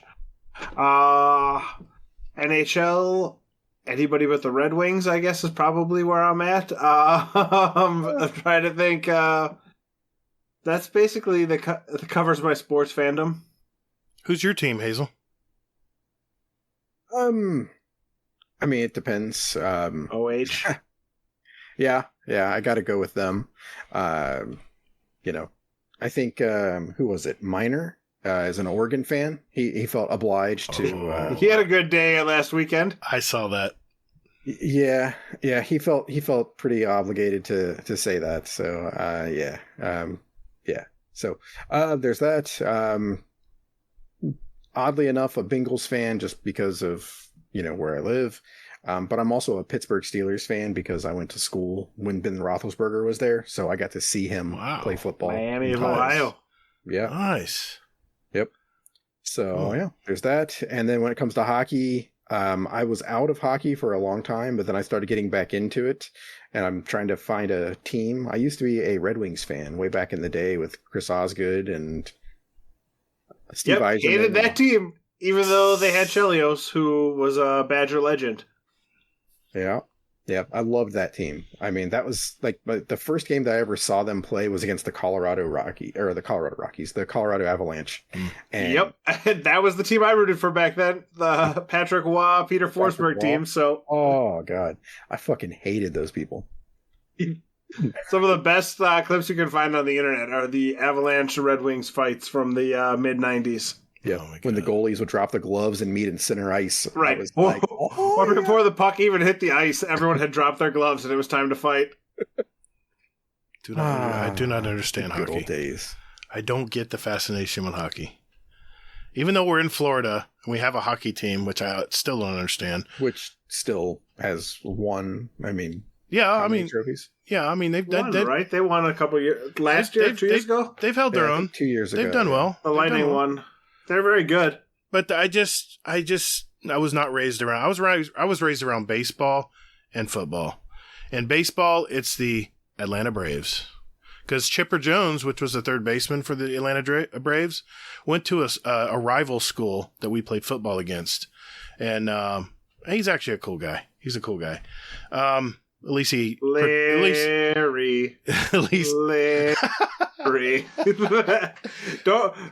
Don't think I don't know Chipper Jones' real name. Yes. Well, and when it comes to football, I mean, we don't even have to ask about college. It is, of course, the University of Florida Gators. Yeah, how do I do a podcast with you? Because I did go to school there. So, but pro teams, it's got to be Spurrier's great, I guess. It's got to be the Bucks, man. The Buccaneers are killing it right now, and Brady and Gronk are just connecting. I'm loving it. And it was like they've played together for 20 years. Who's seen that one coming? But I tell you what, I'm watching the Jacksonville Jaguars because Urban Meyer has a young quarterback that you guys might know of. Urban Meyer's a scumbag. Hard stop. I don't know, man. Hard stop. Just because he goes where the quarterback talent is, don't be a hater. Oh, did you read the? You probably don't have a subscription to Defector, but they did a whole story about the Ohio State thing with Urban Meyer. And who actually? There's knows no reason Urban Meyer should be coaching, let alone in jail. Well, I didn't hear that story. All I know is he was a great coach for the University of Florida Gators. But I'm watching him with Aaron Hernandez loved him too. Well, that's another story. That's another story. Sorry, I'm letting my Urban Meyer hate shine through real brightly right now. Yes, it is. So I'm sorry. I'm gonna stop. I'm gonna smoothly transition to Hazel. Where can people find you, good sir? Yeah. I wonder if he knows where the bodies are buried. I don't know. Anyway, Hazel and Her innocent mother burying him. He just left him laying in the street. Oh shit. I may not admire the guy, but I admire his work. Okay, let's leave it at that. He's his own person. That's his life. Art and artist. Yeah, we've already touched on that tonight. Okay. Now he's gonna pick Gary Glitter next week. Thanks a lot. No. Okay. So, Hazel and T, anywhere and everywhere. Okay, you can find me on Twitter at Todd the Gator. Remember, that's Gatr. Now no one's going to follow me. You can also find me on Steam and PS4 as Gator, all caps, Gatr, underscores in between. I'm on YouTube, obviously, as Gator-Guardian Downcast, where we actually post our episodes every week. If you like to listen to, YouTube videos with a static image, we at least offer it. If you like to hear an audio podcast, it's there. That's what I look forward to. God help us if we ever go video. We'll probably lose listeners. Anyway, you can find our podcast on whatever. I'll understand what the hand motion was this week. Oh my God. You can find us on whatever podcast catcher you use out there. Just go to our website, guardiandowncast.com. I was going to say something like the best hub on the net, but I guess I'll just keep that out. You can email us at guardiandowncast@gmail.com. But the thing I really love is our Speakpipes. It's speakpipe.com/guardiandowncast, all one word. Please send us a voicemail. We love to hear your beautiful voices out there, and there's nothing better than hearing a question live and in person, so to speak. Except for that one guy. He shouldn't leave us voicemail. Probably not. But anyway, so check that out. And we're on Twitter, of course, at Guardian_D_cast. And of course, I'm real excited. We have a fantastic Scum Death's Corner, and it's coming at you right now. Hello, and welcome to Scum Death's Corner. A week ago today, last Friday, I had to travel up to Wales for my uncle's funeral. So it was a bit of a sad day. We've been put up in what is known in England as a travel lodge, sort of a budget hotel chain. And I've been in many travel lodges before. They're not too bad. They're usually pretty clean. But this one in Newport, and Newport isn't the nicest place in Wales, to be honest. And so we got to the travel lodge, and outside was a lot of skagheads, druggies, and they're all drinking outside on the steps of the travel lodge, which I thought was a bit weird. Usually they move them on. And then we went into reception to try and book our room, and then all these other skagheads and drinkers were coming out of the rooms and stuff. And it's like, hey, what's going on here? I mean, we paid £75 for this room, and it turns out that this hotel is being used to house all the homeless. I mean, I know the homeless have to have a place to go, a place to stay, which is good, but, they could at least have told us that the travel lodge is actually a homeless shelter. So every time me and my brother in the evening after the funeral would nip out for a cigarette, there was different stories. Some bloke threw a blanket out of a window to another druggie, and this druggie's like, yeah, cheers, Dave. He tried to run off down the street with it, stood on it, and went flying ass over tit. Oh, it was hilarious. The police were turning up outside. There was 2 people fighting over £2 that he owed him for some drink the week before. They were scrapping outside our window. We walked into the city centre quickly to get a Burger King, and this girl went up to another girl, arguing, smashed her in the face with a bottle, and then they just started fighting. So we ran back to the hotel, and the hotel wasn't even any better than that. What a scary place. Even my nephew who was with us, he's 22, he's 6'4", he was shitting himself. When we got in the hotel room, he actually locked the door and put the back of the seat, the back of the chair, up underneath the handle so no one could get in. It was terrible. So I've thrown in a complaint, so hopefully, we're going to get our money back. But that was a real bad experience, especially you don't want that after a funeral, do you know what I mean? It's quite upsetting, really. So we're not very happy with that. So let's see if we get our money back, because that truly was an awful, awful experience. And I will never be going to Newport ever again. Anyway, love you all. Bye. Can you guys believe that? I swear this guy's stories. I would call this a life of Uncle Scumdeath. It is so amazing. I'm dying over here. That is absurd, always. That is so crazy. That is so crazy. Whew. Hey, everyone. Continue to be safe out there. And more importantly, take care of one another. Guardians are measured by their ability to come back from defeat. So stand. Fight! Thank you all so very much for listening. And later, Guardian. Get toddled. Love you, bye.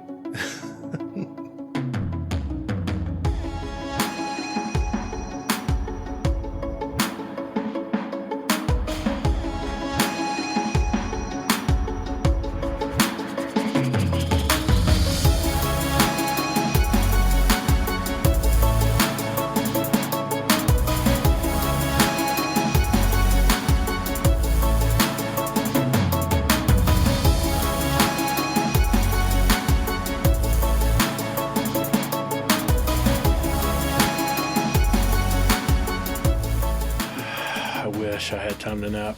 It's just been a long day. Oh, me too. Rain filled, of course. I'm working in there. I said F it. I said it started raining right in the middle of the yard I was treating. I'm like, fuck it. I'm just gonna keep treating the yard. Maybe the rain will kill the bugs. It was a light rain, It was like if it gets any heavier, I'm out of here. And I was like, you know what, screw it. It's one of those light rains that just fully, I was head to toe soaked. T-shirt, everything, totally soaked through. And I was like, man, now I feel like shit. Now I want to go home. Now I want to go home, but it's probably not exactly nice while in Florida at this time of year. I wanted to go home, but I had so many jobs to do from rain delays from earlier. So, but we got it done. We got it done today. So, all of a sudden, I had visions of like Gatr being like Phoebe Cates in a wet T-shirt. Oh, no. Put an eye out with those things. Oh yeah.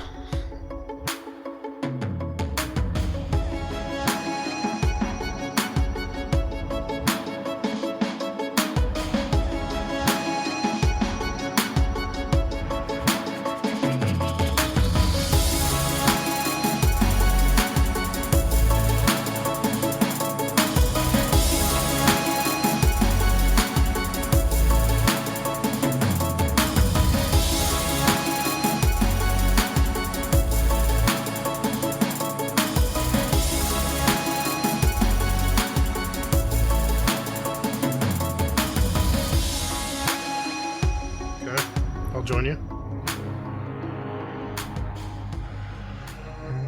Yeah, this will be the first live gaming session, Guardian Downcast history. Oh, well, at least where all of us will be playing a game live. We're gonna go with what that. are you saying? What am I saying? He's saying you game while recording. Yes, Sin. Right. Oh, I'm the man in the field. Come on, we need that. Right? Oh, yeah, we do need that.